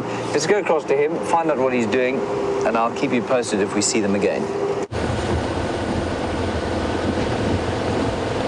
Wow, what a surprise that was. I don't know if it's the same pack that was seen this morning or different members thereof. They would have traveled a long way to get to where James just saw them from where we are expecting to find them now, if it is the same pack that he saw. So interesting stuff. And let's hope that they come back onto Nkuhuma. Sorry, James, I didn't get to finish answering your question regarding what Jeandre's favorite things to film were over in Madagascar, and apparently the a nocturnal primate, was one of the highlights. It's the world's largest nocturnal primate that's got this bizarre finger with incredible abilities that allow it to detect little grubs and branches, apparently. And it's also apparently the reason why that species is highly endangered, is because people believe if it points that funny finger at you, you will die. So they get killed. So unfortunate superstition that the local Madagascan people have. He also filmed a chameleon laying eggs, which took 7 hours, shortly after which she was consumed by a snake. Crazy. That was another thing. A tiny chameleon, smaller than your nails on your fingers, called a Brucisia. Tiny, tiny little chameleon that he got to see. Lots of different snakes, the leaf-tailed gecko. Madagascar certainly is a country with some incredible endemic species that only occur there.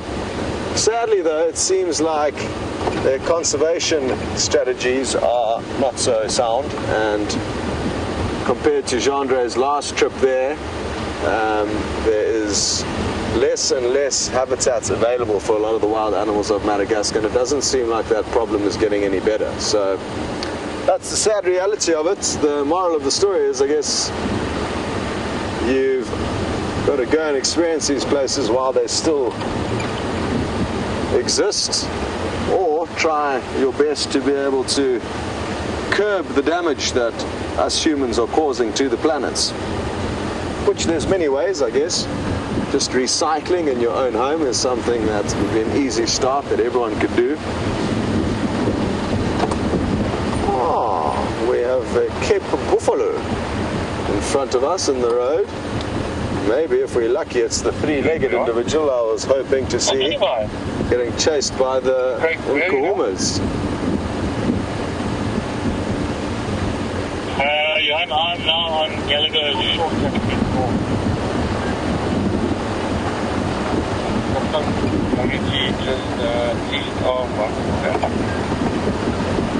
It is a beautiful evening, very nice to have the sun out. It's been cloudy for the last few days, so really enjoying this sunshine together with the lick of green that we've got after the rain. Now the road that goes east from Houseport, they're on that road. Thank you so much, I'll cross that way. Hello, Buffalo. Okay, copy that. Just heard something's been found. It could be a wild dog or the lion. I'm just going to double check. Craig, sorry, what was that there? A couple of long-necked camels at Hardcore. Okay, copy that. Thank you. But I'm not very excited about those. it's merely that I cannot see them from the boundary that causes my lack of excitement.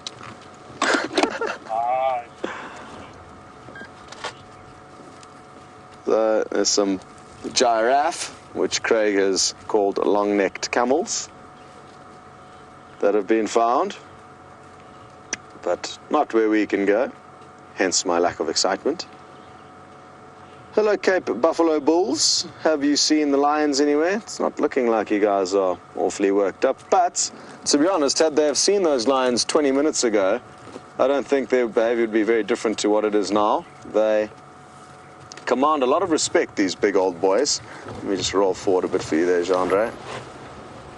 And have had many an encounter with lions before. They're probably going to be more happy about the fact that there's some green grass to chew on than anything else at the moment.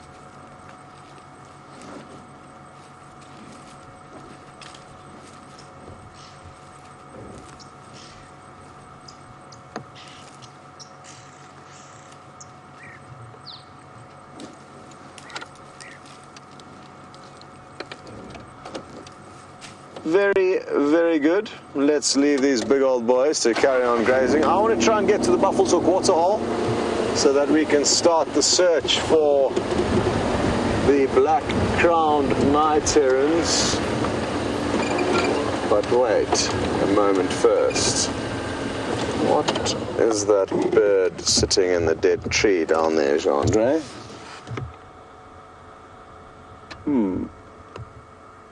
It is a vulture.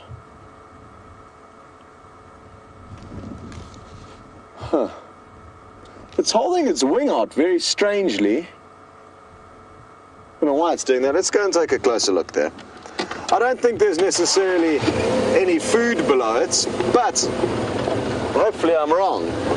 If there was, we would probably see more than just one vulture here, but you never know. Maybe just one vulture was lucky enough to see the Nkuhuma pride with their buffalo kill down in this little riverbed.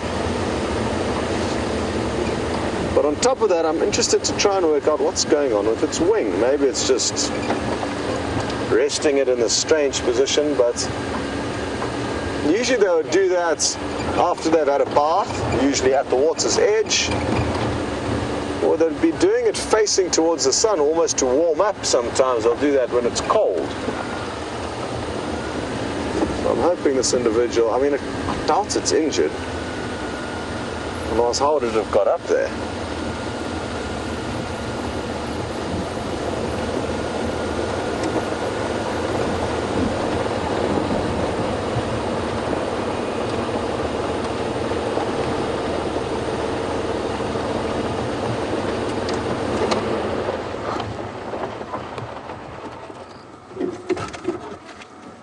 What is happening with your wing?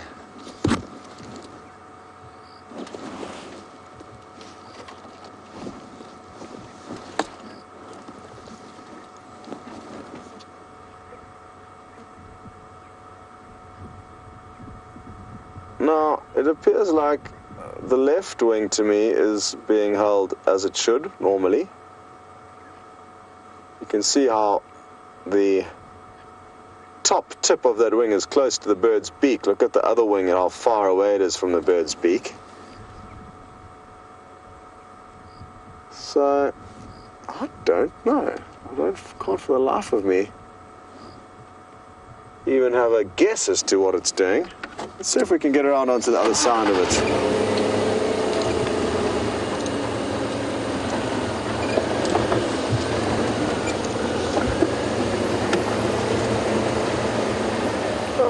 Appears to have pulled it back into a regular kind of position now. So maybe it just had a long flight, had some turbulence, got its wing knocked around a little bit.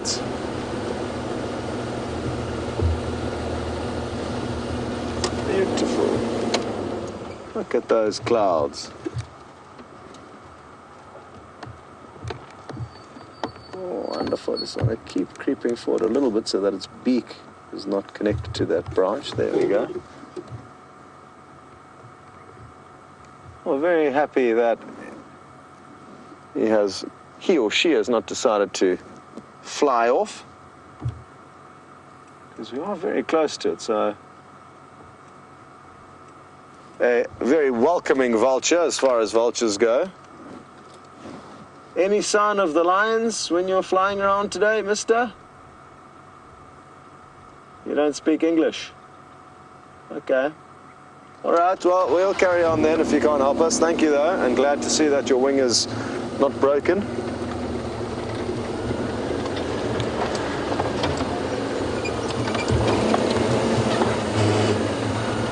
Very good. James has found a tortoise. Enjoy. Link starting. 3. This, everybody, is the very largest leopard tortoise that I have ever seen here. And he's so old that he's losing the outer covering on his shell. And I can only think that that's perhaps because the shell has stopped growing. I'm lying next to him so that you can see how large he is in comparison to me. He's not very shy. Normally, of course, when faced with the terror that is my face, they normally disappear inside. He's hissing at me. He's going...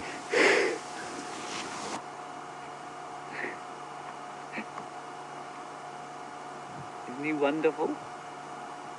And this is a very big leopard tortoise. You know, they say they live to over 100 years old, so I wonder how many seasons, how many droughts that this tortoise has seen.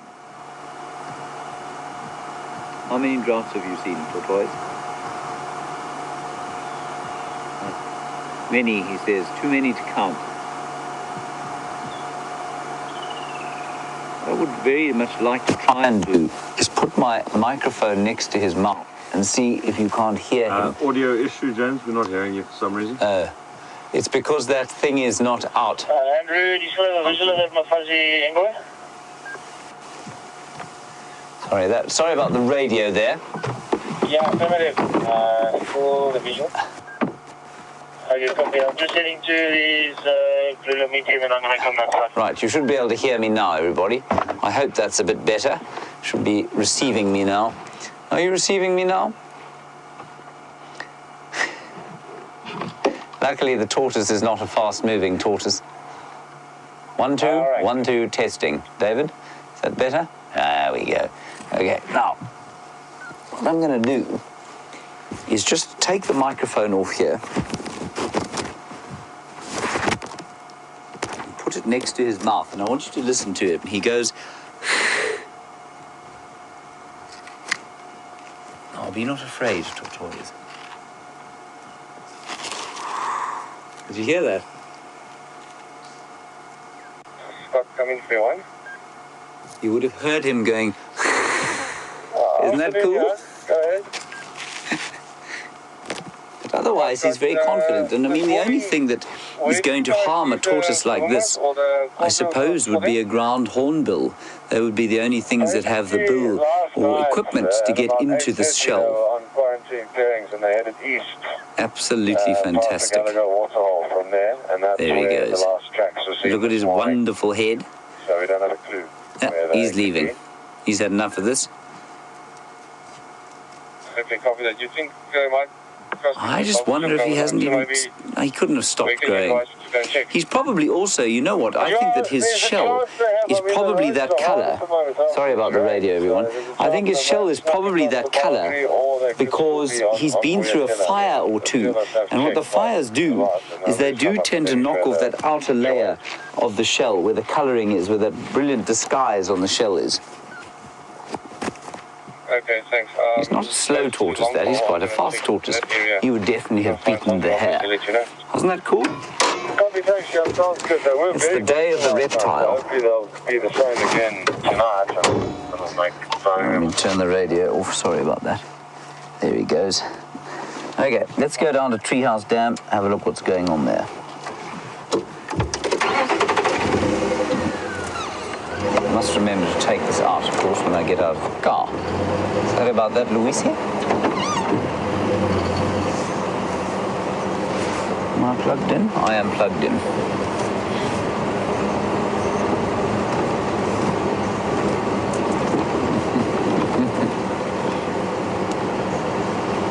Our Treehouse Dam does have a little bit of water in it, and those dogs were sort of heading in this general direction. I don't think they're going to pop out here, though. I think they were heading more east. But maybe the rest of the pack came up towards the dam towards the middle of the day. Who knows? I haven't heard them called in on any of the other channels.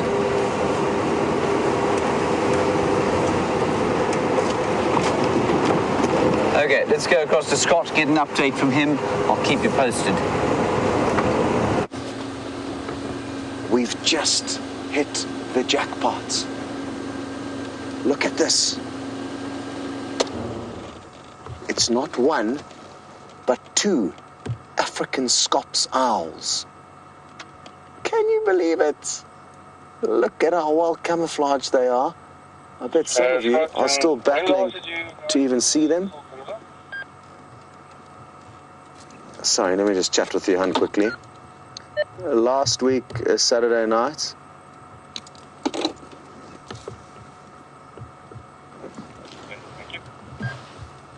can you believe this? This is a bird that I've very, very seldom managed to show you guys. And it could well be a first. We called you across here in the hope that we're going to find these black-crowned night herons nearby. No, not the recent Saturday, the one before.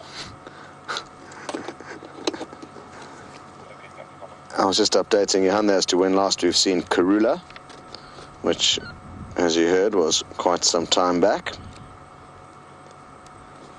So, you get 2 different types of scops owl. You get the African scops owl and the southern white-faced scops owl.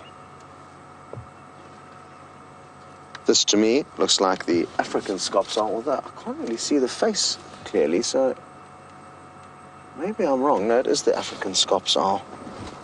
Let me try and reposition the vehicle.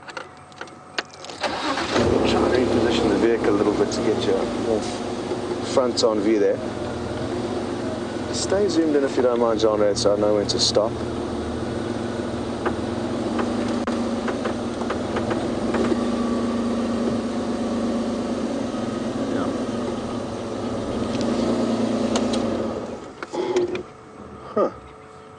Look at that, fast asleep, not even concerned about us.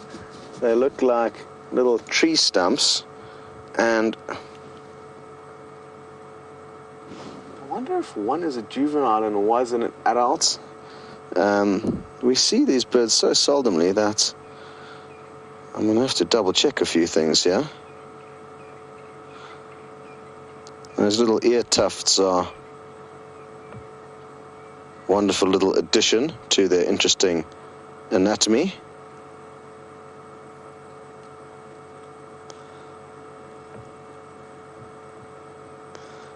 No, these are the white-faced scops owls, not the African scops owl.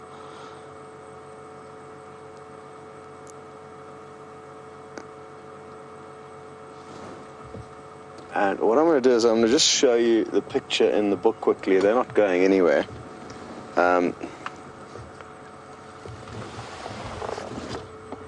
This is so cool. Now, obviously, we can't see its eyes because their eyes are closed, but here you can see they've got big orange eyes. We have been able to see that kind of black flecking on their chest and also that black ring around the outside of their eye. And here's a few more pictures. There's the ear tufts you can clearly see. There's a nest. I see a nest in that tree. That would have been a real bonus. And there's the eggs in the nest. How cute they are. Tiny little owls. That's one thing that I haven't told you. Their total length is about, according to here, 27 centimeters. So very, I mean, even that seems a bit big for me. They don't seem that big to me. They seem a bit smaller. They seem about 20 centimeters to me. So very, very small little owls. Take another look.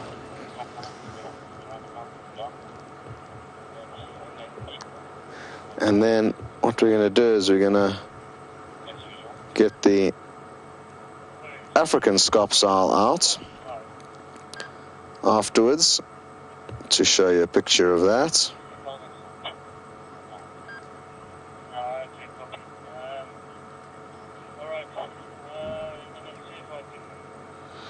Diane, you've just mentioned that you love the sound of the African scops owl, and interestingly,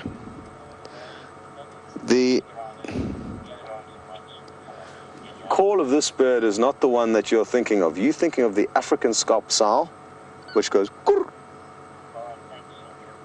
kurr, kurr, every kind of 5 seconds on average. The white-faced scaup sow has got a very different call, more of kind of bubbling notes, is what my app suggests is a good way to describe it. I don't want to play that call now. I will be able to play it once we drive off for you. But considerably different to that of the African scaup sow that we hear more commonly. Maybe that is the Navy sonar sound that you're talking about, maybe not. What a bonus. How cool was that?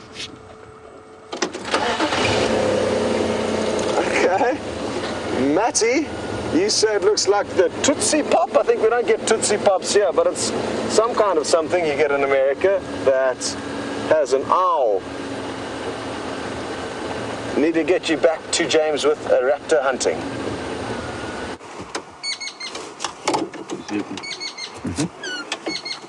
That's a tawny eagle, and we were alerted to its presence, everybody, by a white-crowned shrike that it's calling. You can hear it going. You see it there, Dave? In the middle of the picture. There you got him. Now, we know he's a tawny eagle by the fact that he's so scruffy. You can see he's quite a scruffy eagle, and from the fact that his wings are a slightly different color. They've got blotching on them, slightly different color from the rest of his body. And I was alerted, like I say, to his presence by that white-crowned shrike, hoping perhaps there was a leopard walking around, but not. It is that rapturous bird. Wonderful that you had the scaup sow sighting. I've yet to see one here. I've heard them, of course, all the time, but I've yet to actually see one here. Ah, white-faced scaup sow, sorry. Is their call. Lovely. Call of the summer evenings. Very owl-like. Just keep looking. This is very cross. White-crowned shrike. We're just going to look around here, see if we can't see any tracks of the leopard. My plan now is to head slowly, probably towards the hyena den. In the meantime, let's go back to Scotty's at Bivelshoek Dam.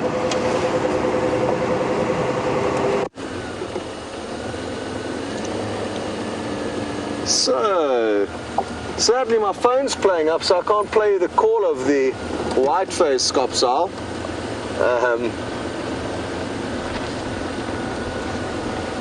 But maybe James will be able to do that for you on his phone, which is in working order, I believe. Now, we search for the black-crowned night herons. They were sitting in some tambuti trees this morning before they flew off. They could do the same thing again if they are back in these trees, or they could be elsewhere. You wouldn't believe it. Take a look over to our right, everyone. Hello. Surprise! How did you guys get here without any of us seeing your tracks? You're crossing over some very difficult roads. And looks like you may have snacked on something. You're breathing quite heavily. Is it a full belly or is it simply the heat? Stations, the Nkuhumas are at Bivelshoek.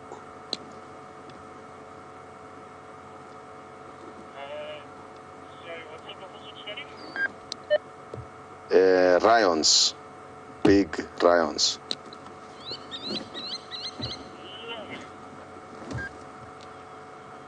And it looks like just 4 of them for now.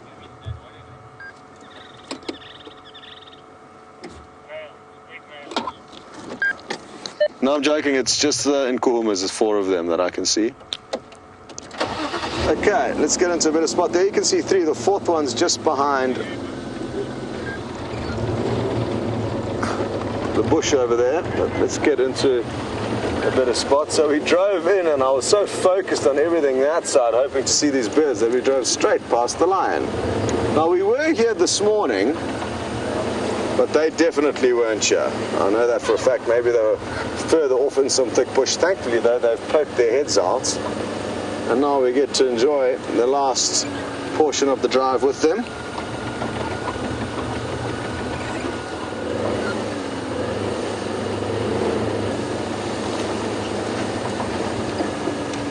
Hello, ladies.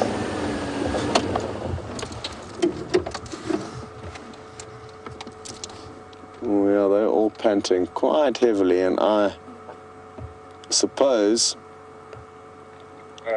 that they are fed on something. Go ahead, Johan. Sorry, I didn't copy that. The Nkuhuma lioness, 4 of them are at Buffalo's Hook Dam. Okay, thanks, copy that. Can I make my way there? Yes, make your way. Yes, Scott.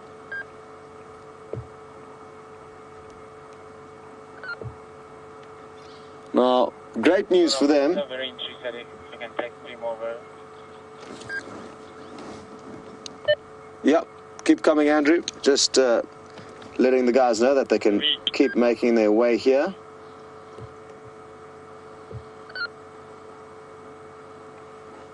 Oh, yeah, you guys have definitely had something to eat since last night. I wonder what it was. Now, it's great news for them, as I was saying, but obviously not the best news for us because we didn't see any of the action, and now it looks like they are going to sleep for the entirety of the rest of the safari. But we may get lucky and see them going down for a drink. I'm guessing, though, that they would have come here for a drink earlier, had a drink, and then come back and lay up in the shade. So I think they've already done that at some stage today.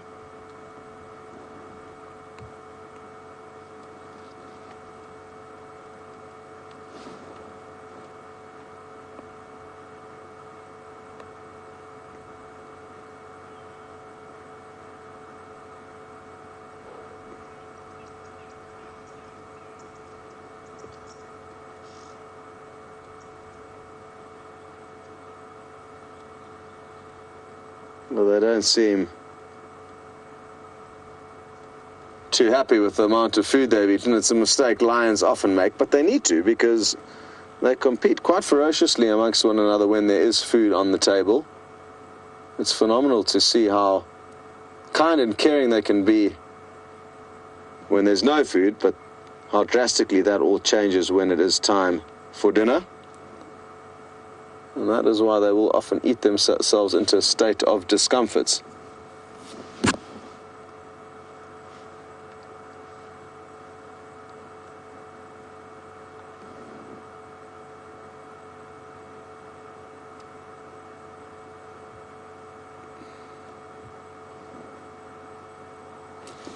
Okay, well, while they sleep here, I want to just go and see if we can't find these black-crowned night herons.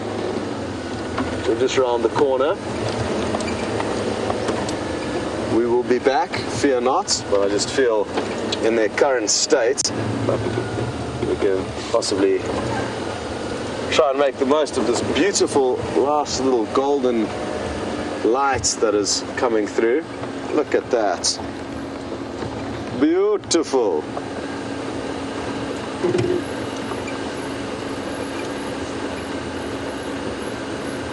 Now, we may lose signal here, but we need to go here in order to try and find the herons, which were just sitting up in these trees this morning.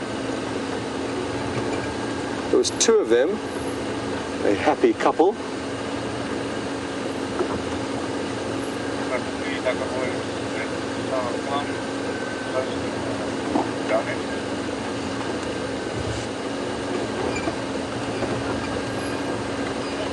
Oh, sadly no immediate sign of the night herons.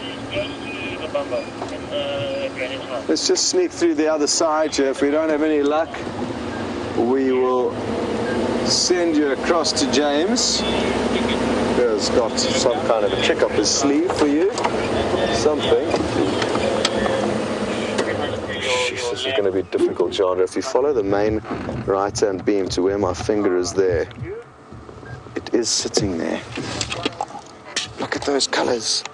Unless it's change position, but with the visual of her, you can't take pictures, but yeah, you could see her. On the right a little bit where I'm shining the spotlight, you can see that little, oh yeah, at full zoom. Yeah. No.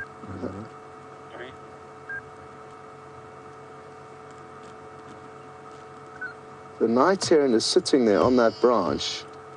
You can just see its eye looking at us. It's not easy to see at all. Let's try and get you a better view of it. I'm going to have to just turn off the spotlight. It's in the center of where that spotlight is. You can just see a little black dot there maybe.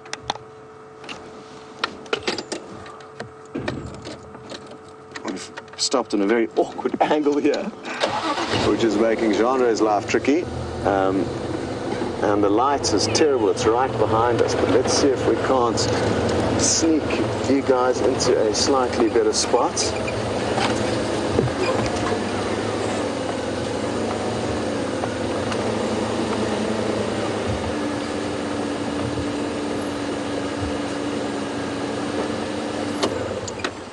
Oh. No. Off it goes. We are going to get you, night heron. You can fly, but you cannot hide. You may have got a glimpse of it there.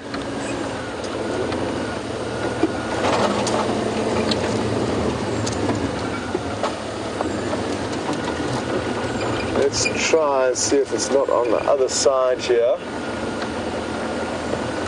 Landing may have landed back in the tree where I initially saw it this morning. Secretive little creatures, these night herons. I guess that's because they're used to being out at night. Kind of makes sense. We can't blame them really. It seemed like it swooped down and landed somewhere here. Oh, you! Look at it. Look at how cool that is. Oh.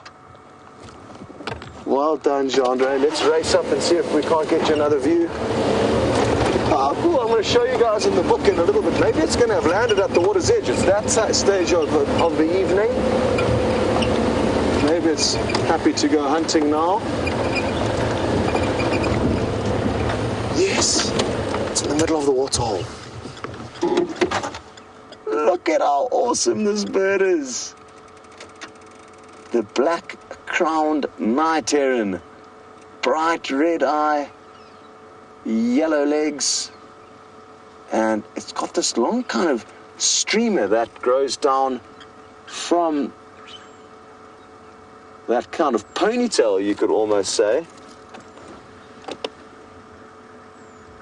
And the good news is it did have a mate here. So there are two of them in the area, and they would have arrived just after we got these rains here. I don't think they've been hanging around a barren, dry waterhole. What I'm going to do is, because Jean is at full zoom, we're not going to be able to get you much closer to it than what you viewed it there.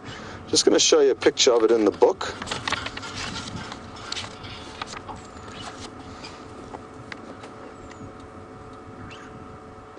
Beautiful. Well, it really is turning into a magical evening here. Here it is. And I'm sure it's got a lot shorter legs than a lot of you are expecting. The other herons, and the majority of the herons that we do see, have got long legs, long necks. But this one, very short legs, very stumpy body, the bright red eye. And then here, these two funny, like, kind of, I don't know if you can call it a ponytail, but these two kind of streamers that grow out the back of its head. You may have vaguely been able to see that from the view that we had earlier. Let's see if we can't creep up and just get you one slightly closer view of it. I hope Michael in Florida is watching this. He is our lead ornithologist regarding his bird list, and I feel that you would not have got this one just yet, Michael.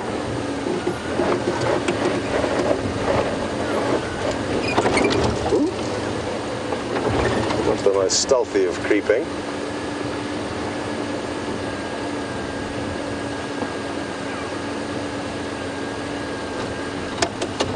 There we go. This should be considerably better than our last view.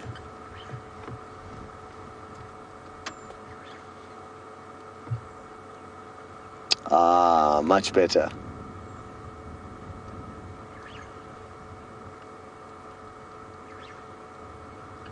Wonderful. Well, I didn't expect it to work out this well for us. You got to see it flying around in our perch stationary right out in the open. And to celebrate, we are going to now get back out from where we came, leave this little night here into its own devices, and show you a magnificent sunset that is unfolding.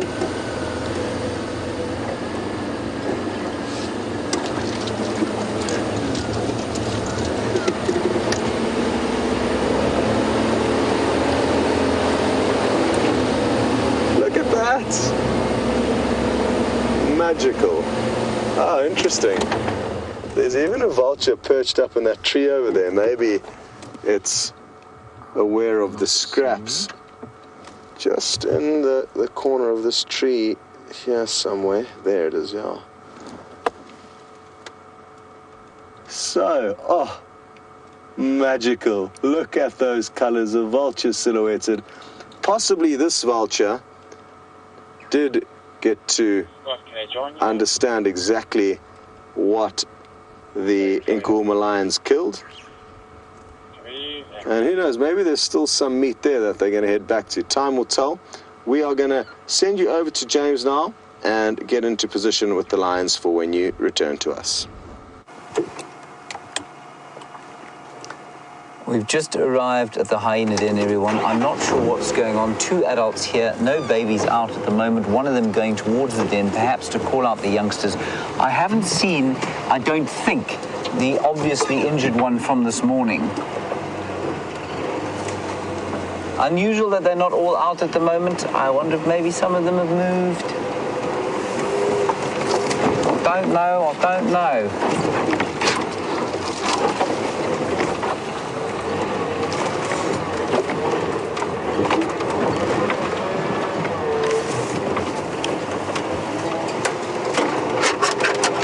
Sitting at the entrance, here comes one here. This, I think, is that not the one that was injured? Let me just get into position here. That's Madam who's just arrived. Yeah, here we go.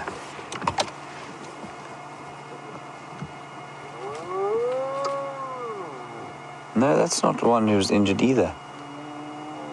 They've obviously all been lying in the water during the course of the day. But the one who was injured, I mean, she had chunks taken out of her backside.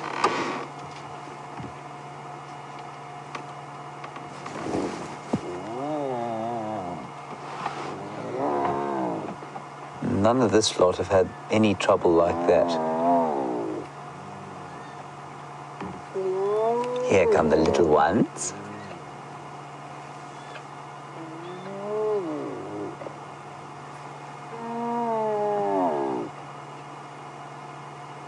So that's Madam there, that's the matriarch there. The big one in picture.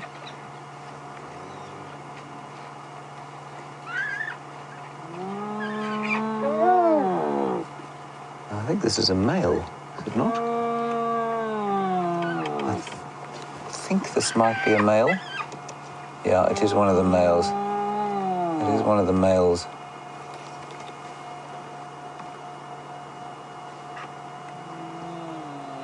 Didn't get himself into the fray today. Left that to the ladies. Wise fellow. Wise fellow.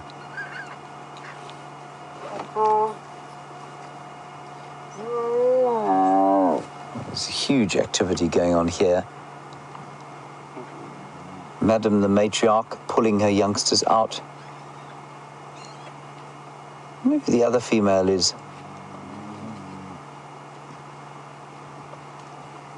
And as Louise says, Madam has been enjoying a spa day, lying in the mud, probably, maybe a little bit injured after today's fight. But definitely that scar-backed female who was bitten to pieces by those wild dogs today is not here. I must just say, while we watch what unfolds here, that Scott first of all, even knew that there were black-crowned night herons, white-crowned night herons there, black-crowned night herons, sorry, at Buffelshoek Dam, and then found them, is absolutely astonishing.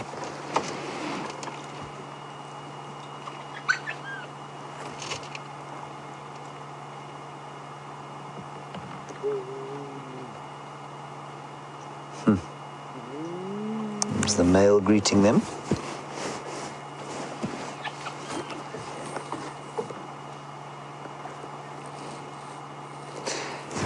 Now, our Beard, you're wondering about the injured hyena and if it would rest inside the den and be looked after. It won't be looked after, but it won't rest inside the den. It will do neither, but it would often come and rest around where the others are. So I would imagine that wherever this lot have been swimming in the mud, the injured one is probably in the same place and may well come back to this area now to have a bit of a rest. Oh, you know what? We're going to be able to sex these things now. Let's check quickly.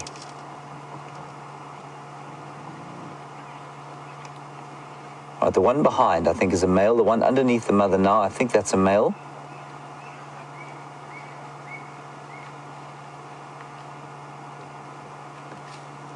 My binoculars weren't so utterly pathetic.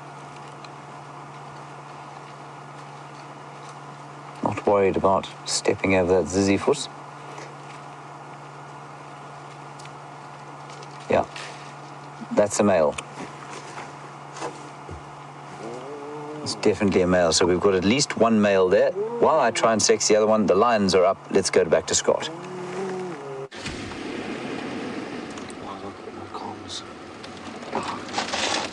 Hello everyone, welcome back. I've got no comms with Final Control. Why, I'm not too sure. Anyway, that's not a train smash. These lioness all picked up their heads in unison and started looking out to the east. There was other lion audio coming from there. It was even audible to us. I'm guessing maybe a mile away. Hard to be certain. It's something that I find very difficult to pinpoint as lion audio and where exactly it's coming from. But there are lions calling somewhere nearby. So that's some good news, I guess. I was hoping that they were going to themselves start calling back to those lions. Possibly they're the Birmingham boys that were calling. Who knows? But it would have been wonderful if they did start singing out for us.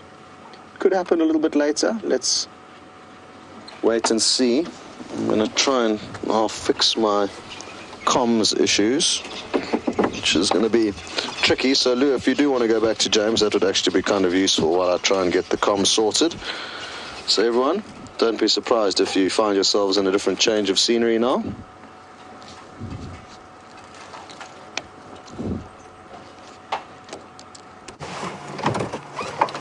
Now, I think, if I'm not mistaken, those are both two little males, and I'd love to know from all of you who have been watching these hyenas for a long time whether you agree with me or not. They have the pinched edge to their penis, and I think that is definitely an indicator that the two of them belonging to the matriarch are male and would be indicative of why they've survived, both of them. And then there's another young male that's just arrived.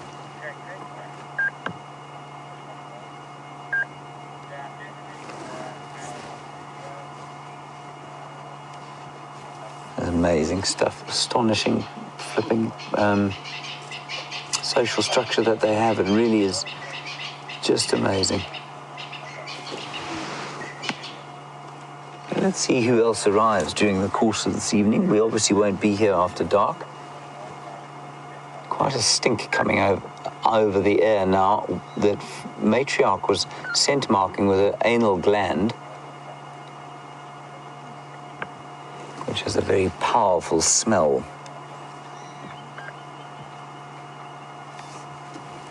And now settling down to have a bit of a suckle.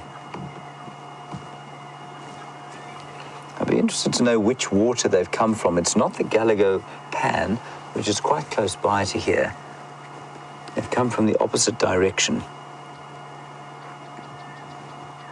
I'd also be very interested to know where Corky is, because her youngsters are obviously still inside the hole in this den, unless she's moved them. It's possible.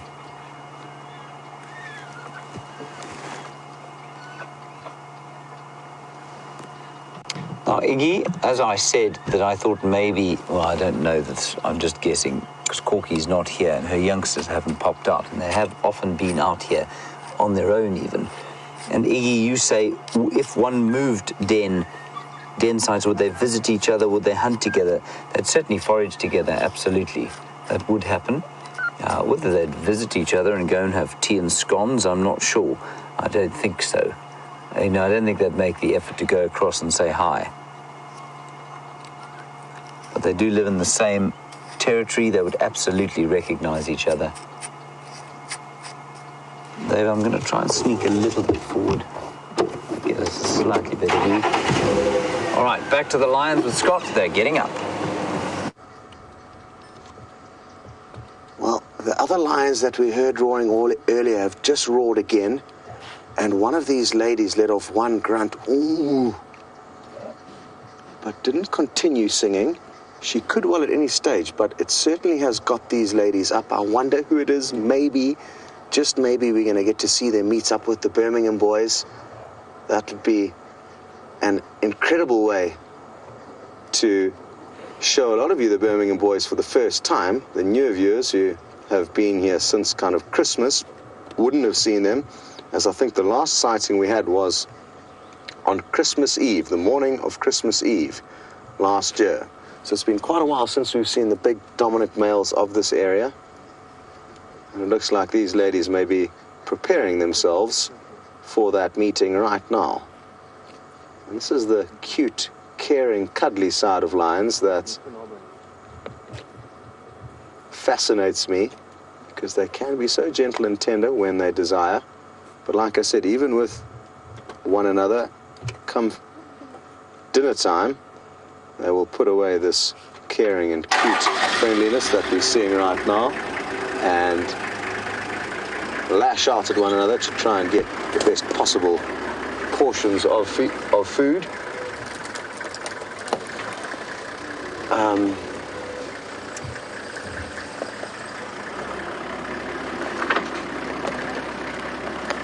Trying to look back to see where the other lioness is going. She may have headed down to the water's edge. I can't see her though. I'm thinking of possibly joining Johan and trying to work out what she has done.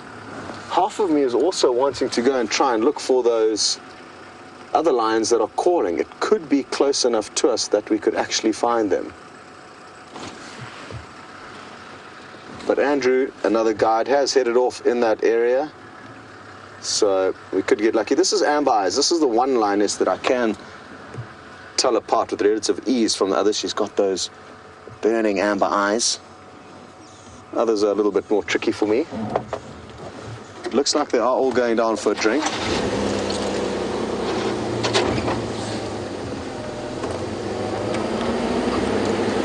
So let's go and join them.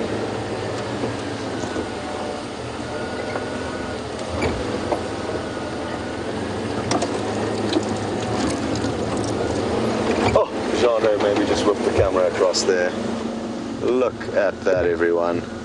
Absolutely magical colors in those clouds as the sun begins to set. Wonderful.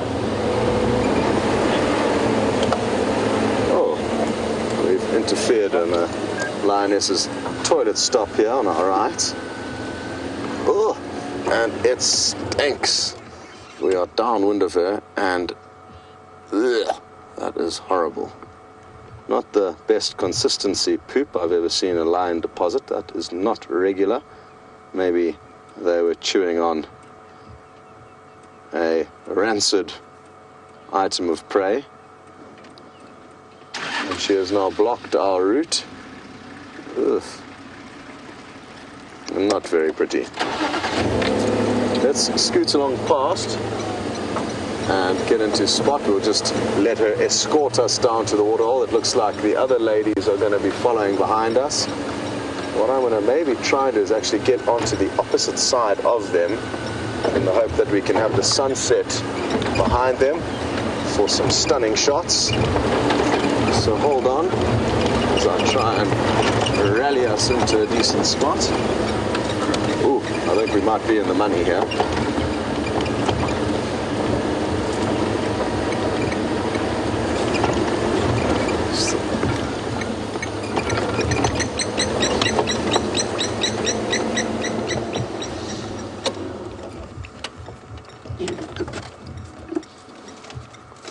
Look at that. There's some other guests enjoying this beautiful scene. The lions taking a sip at the waterhole with that bright, bright pink sky. Now that we have captured that moment, I'm probably going to just slip alongside these lines to give Jean-Andre some better angles to work with.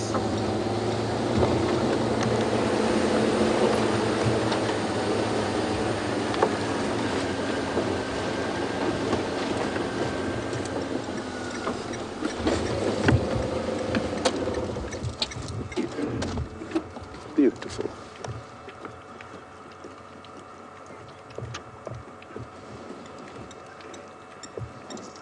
Well, we're in luck. I wasn't expecting us to see these ladies in action this evening, considering how heavily they were panting earlier, but it appears like the other lion roaring nearby have caused them to rally themselves and get active a little bit sooner than we expected.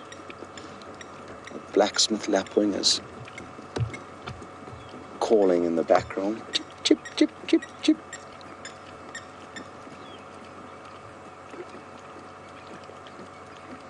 I'm just going to keep quiet for a few moments as we enjoy watching these ladies take a drink. There is a chance you may even be able to hear them.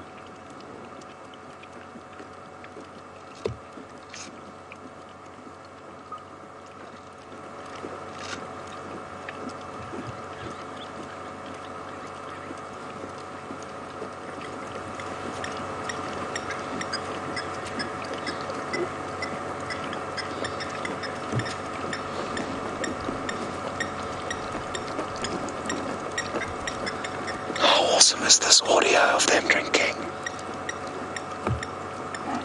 To be close enough to lions to actually hear them drinking is a great privilege that we're all very lucky to be experiencing.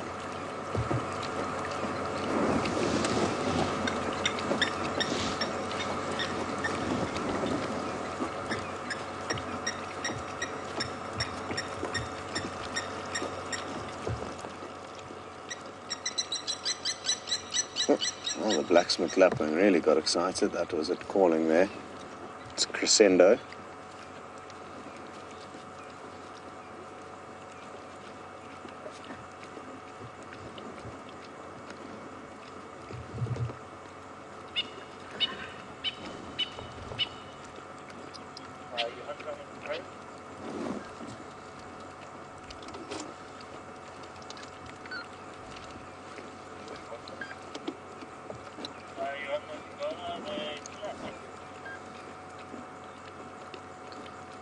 Hi, Dr. Debbie.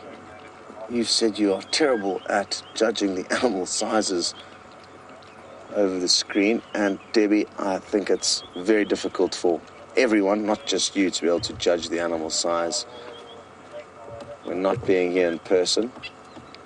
So don't be too hard on yourself. You would like to know if these ladies will outweigh me. And yes, I weigh about 80 to 85 kilograms, depending on how many ice creams I've been eating in recent times. And I guess that's about 180 to 200 pounds, roughly. And they will weigh more than that. Oh, a pearl-spotted owlet's calling. That was the pearl-spotted owlet. So yes, Dr. Debbie, these ladies are going to be considerably heavier than me. They should, on average, weigh anywhere between 100 and 120 kilograms. So considerably larger than me. Looking at them, though, it's hard to compare our anatomy in terms of weight to theirs because our body is in such strange portions. Okay, well, it looks like the ladies are relaxing, and James has found you a wonderful view that he would like to share, so off you go.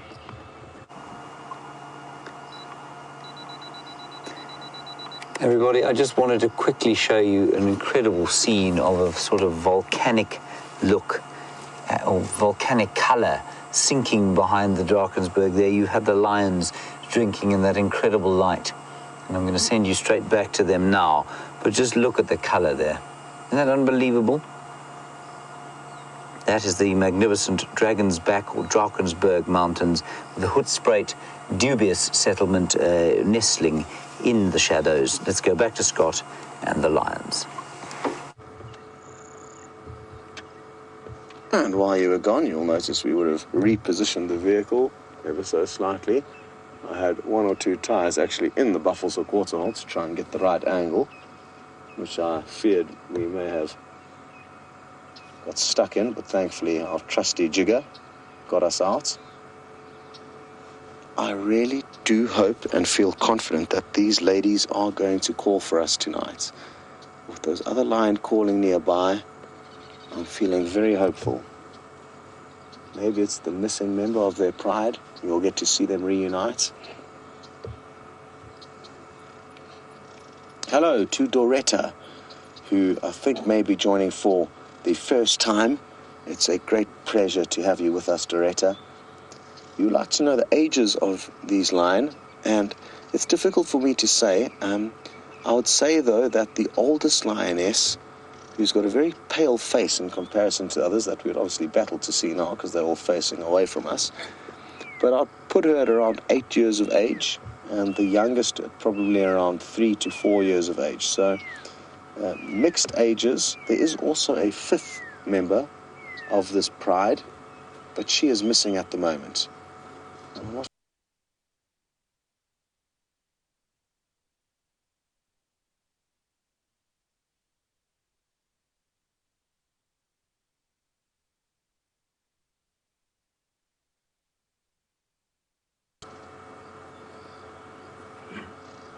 Looks like this one might have a fur ball that she might be trying to get rid of. She doesn't seem too comfortable.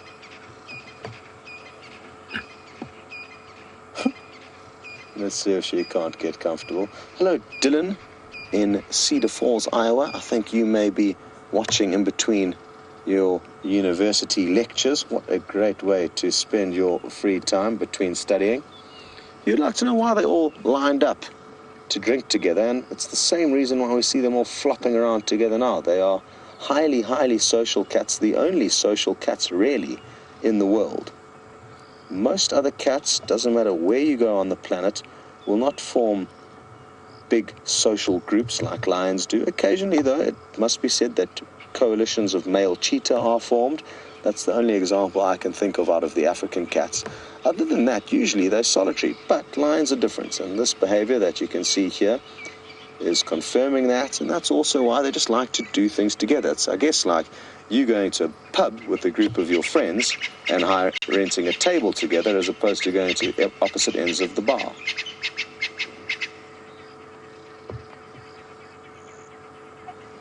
Those two stopped and pricked up their ears, but the other two have not. So it would have been interesting to know what caught their attention, but had no impact on the other two. It was in the opposite direction to where we heard those other lions vocalizing now. The other lions were vocalizing. I don't think it's on Nkuhuma. I'm fairly confident it's further north and possibly even east of where we are.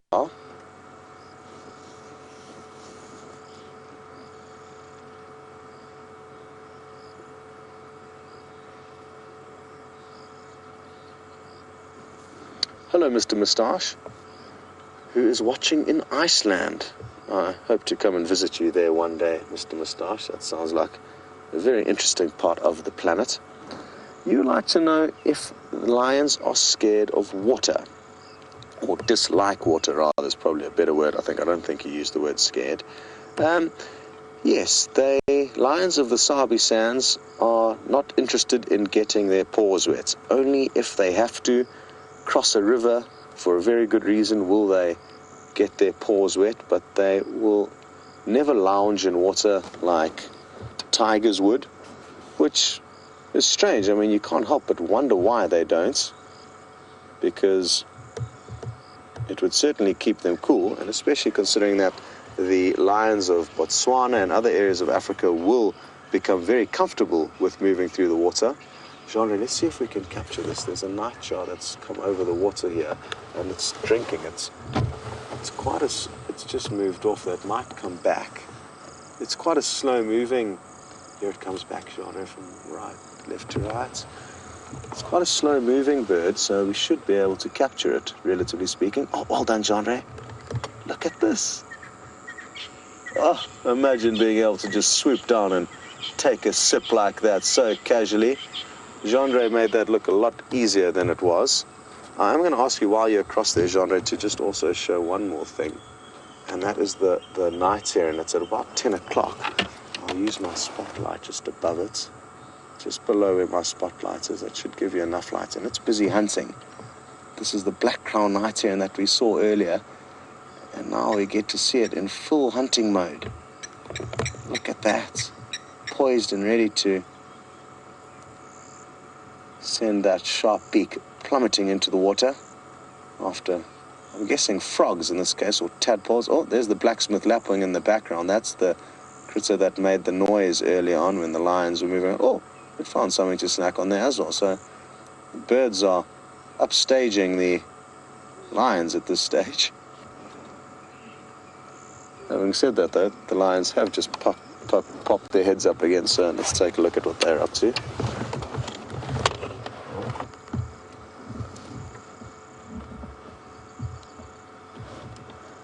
So yes, Mr. Moustache, basically some lions in certain parts of Africa will become accustomed to water and more comfortable with it, like the lions of the Okavango Delta in Botswana.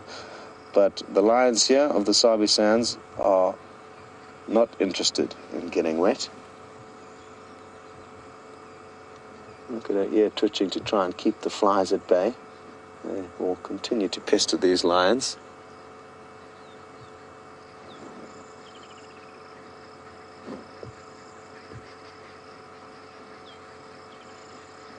I wonder where you guys are going to head to from here. That's going to be interesting to see. I'm hoping they don't go too far and they're somewhere on Nkuhuma, so we can try and track them down tomorrow morning.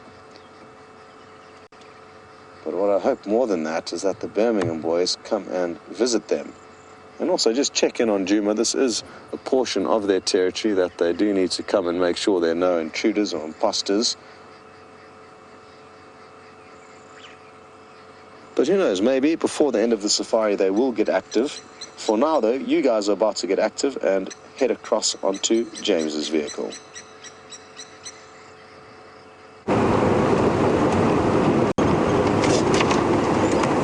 Hello everybody, we're just driving along the road at the moment. We have seen a marvellous sunset. We went to Buffelshoek Dam to see if we could find, oh gosh, a bump or two, see if we could find anything there. Not Buffelshoek Dam, obviously there's lots of Buffelshoek Dam. We just went to Sydney's Dam to see if there was anything there. I was hoping those dogs had maybe popped out, but they didn't pop out there at all. There were some waterbuck who was standing there looking a little bit sort of bemused by the state of affairs. I'm not sure why. Perhaps they too listened to the State of the Nation address last week. Oh, be quiet. Very noisy radio this afternoon. Anyway, it's become slightly too late to look for the dogs, and that's simply because it's got dark and we don't want to disturb them at night. They're not nocturnal predators, and just amazing that those lions popped up at the dam there. I can't believe that. We didn't see one track of them today, not one. And that, I mean, I suppose that doesn't say much for our tracking, but Taxon was out. He had a tracker on his vehicle, so did Aubrey, and they also didn't see any tracks. So I think what they did was sneak across from Gallagher Camp. I think they snuck across the road towards where we've actually watched them the last few mornings, the last time we've seen them, and then they just sort of, I don't know, almost flew towards Buffelshoek Dam. There are roads in between, very few. One of them is Hyena Road, which is almost impossible to see any tracks on, so maybe that's what happened. Must have been what happened. I'm most pleased that they popped up. I'm now, of course, going to go to Buffelshoek Dam and look for those black crown night herons every time I go anywhere near the place.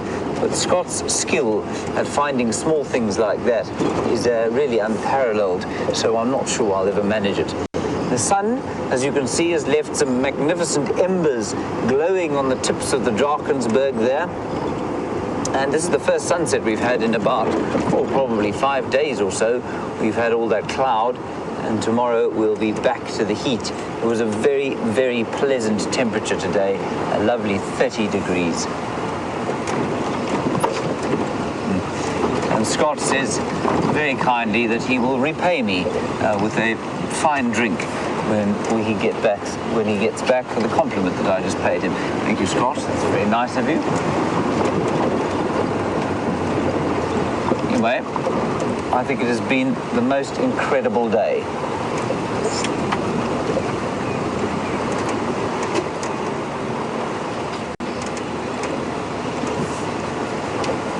And as you say, James Richard, unexpected sightings, hyenas, wild dogs, lions around the corner. That's why, of course, driving around this magnificent wonderland is always such fun.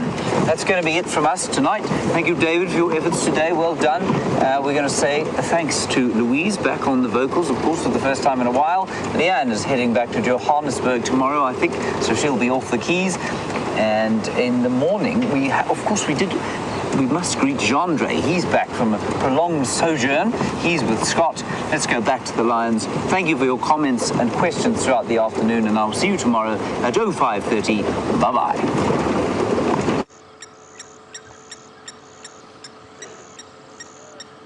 Well, very kind words from Mr. Hendry. I think he may be exaggerating a little bit. He's also found some wonderful specimens. Even today is a good example of his skill in finding you lots of wonderful things to look at. But of course I thank him kindly.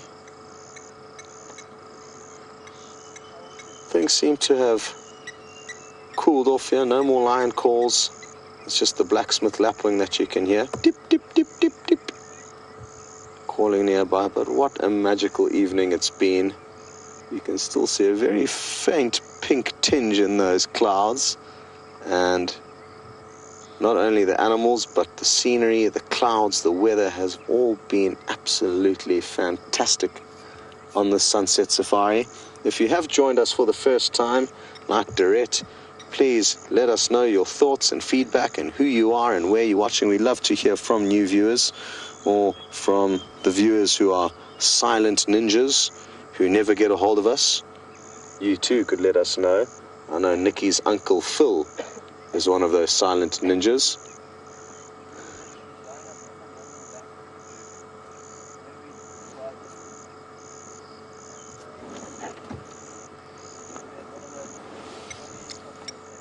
Hello, Dominique, in Paris. And you're a brand new viewer that I was hoping to chat to, so thank you for getting a hold of us. And Dominique, you would like to know a little bit more about these lions and their possible habits of the night. Will they spend a lot of time sleeping? Will they be on the prowl?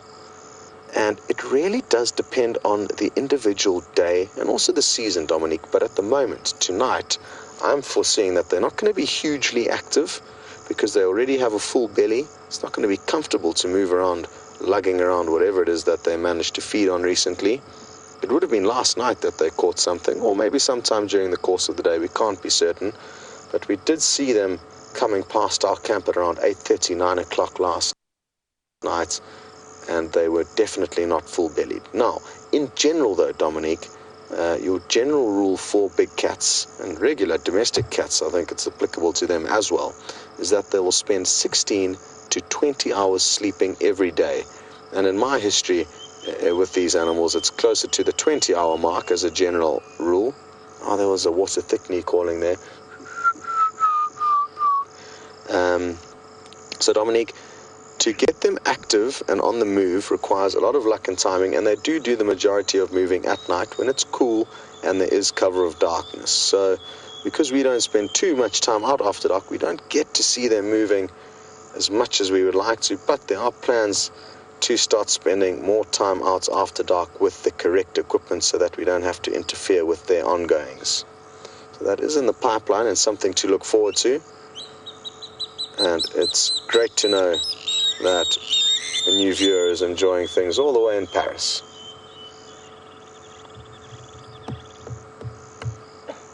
The birds are going crazy. Like I said, it's the water thickneys that we can mainly hear calling. Here they go again. Those are the blacksmith lapwings.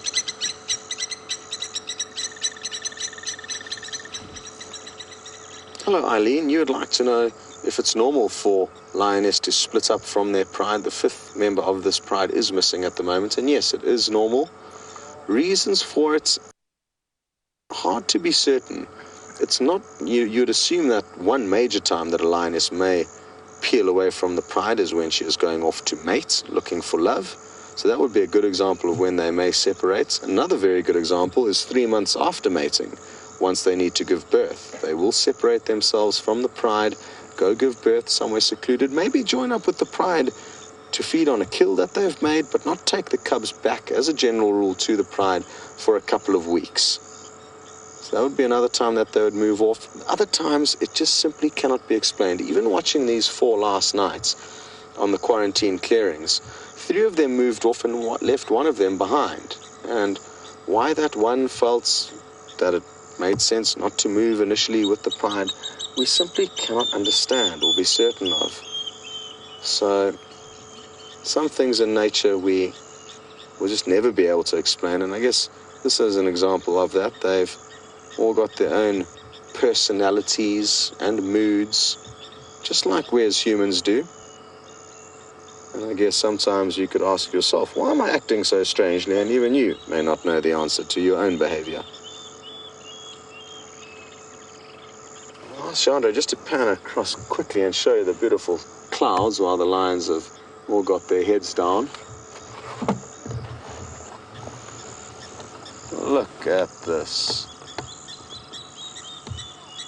Absolutely fascinating scenes here, as well as sounds with all the birds calling. I hope you're all enjoying this. This is for Dominique and Direct, the new viewers. This is not your typical sunset safari. The sunset in itself has been magical, and all the animals playing along with it is really made for a special evening and special memories that we're all sharing with one another on a live safari. Can you believe it? Hard to believe.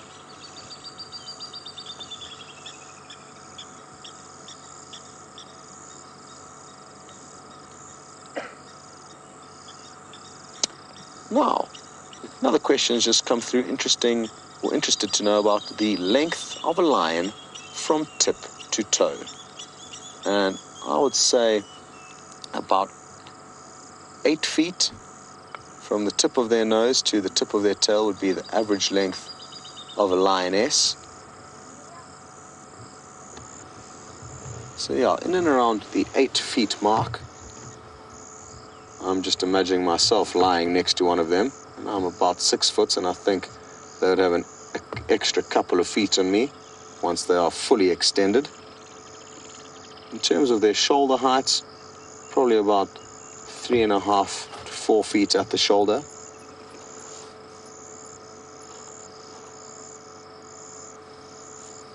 Come on, ladies, there's just a minute and some change left. Why don't you call for us, please? Hello, Virginia. You would like to know if Amber Eyes is currently with the pride or if she is the missing lioness. And she is here. I'm not sure which one she is out of the 4 of them in this current state, but I did definitely get a glimpse of her earlier. It's not that one. That I can tell you, at the eyes we can see. So she is here. I'm not too sure which one is missing, or where she is. Maybe she was the lion that was vocalizing further east of us, and who knows, maybe she has been on a adventure in search of passion with the Birmingham males.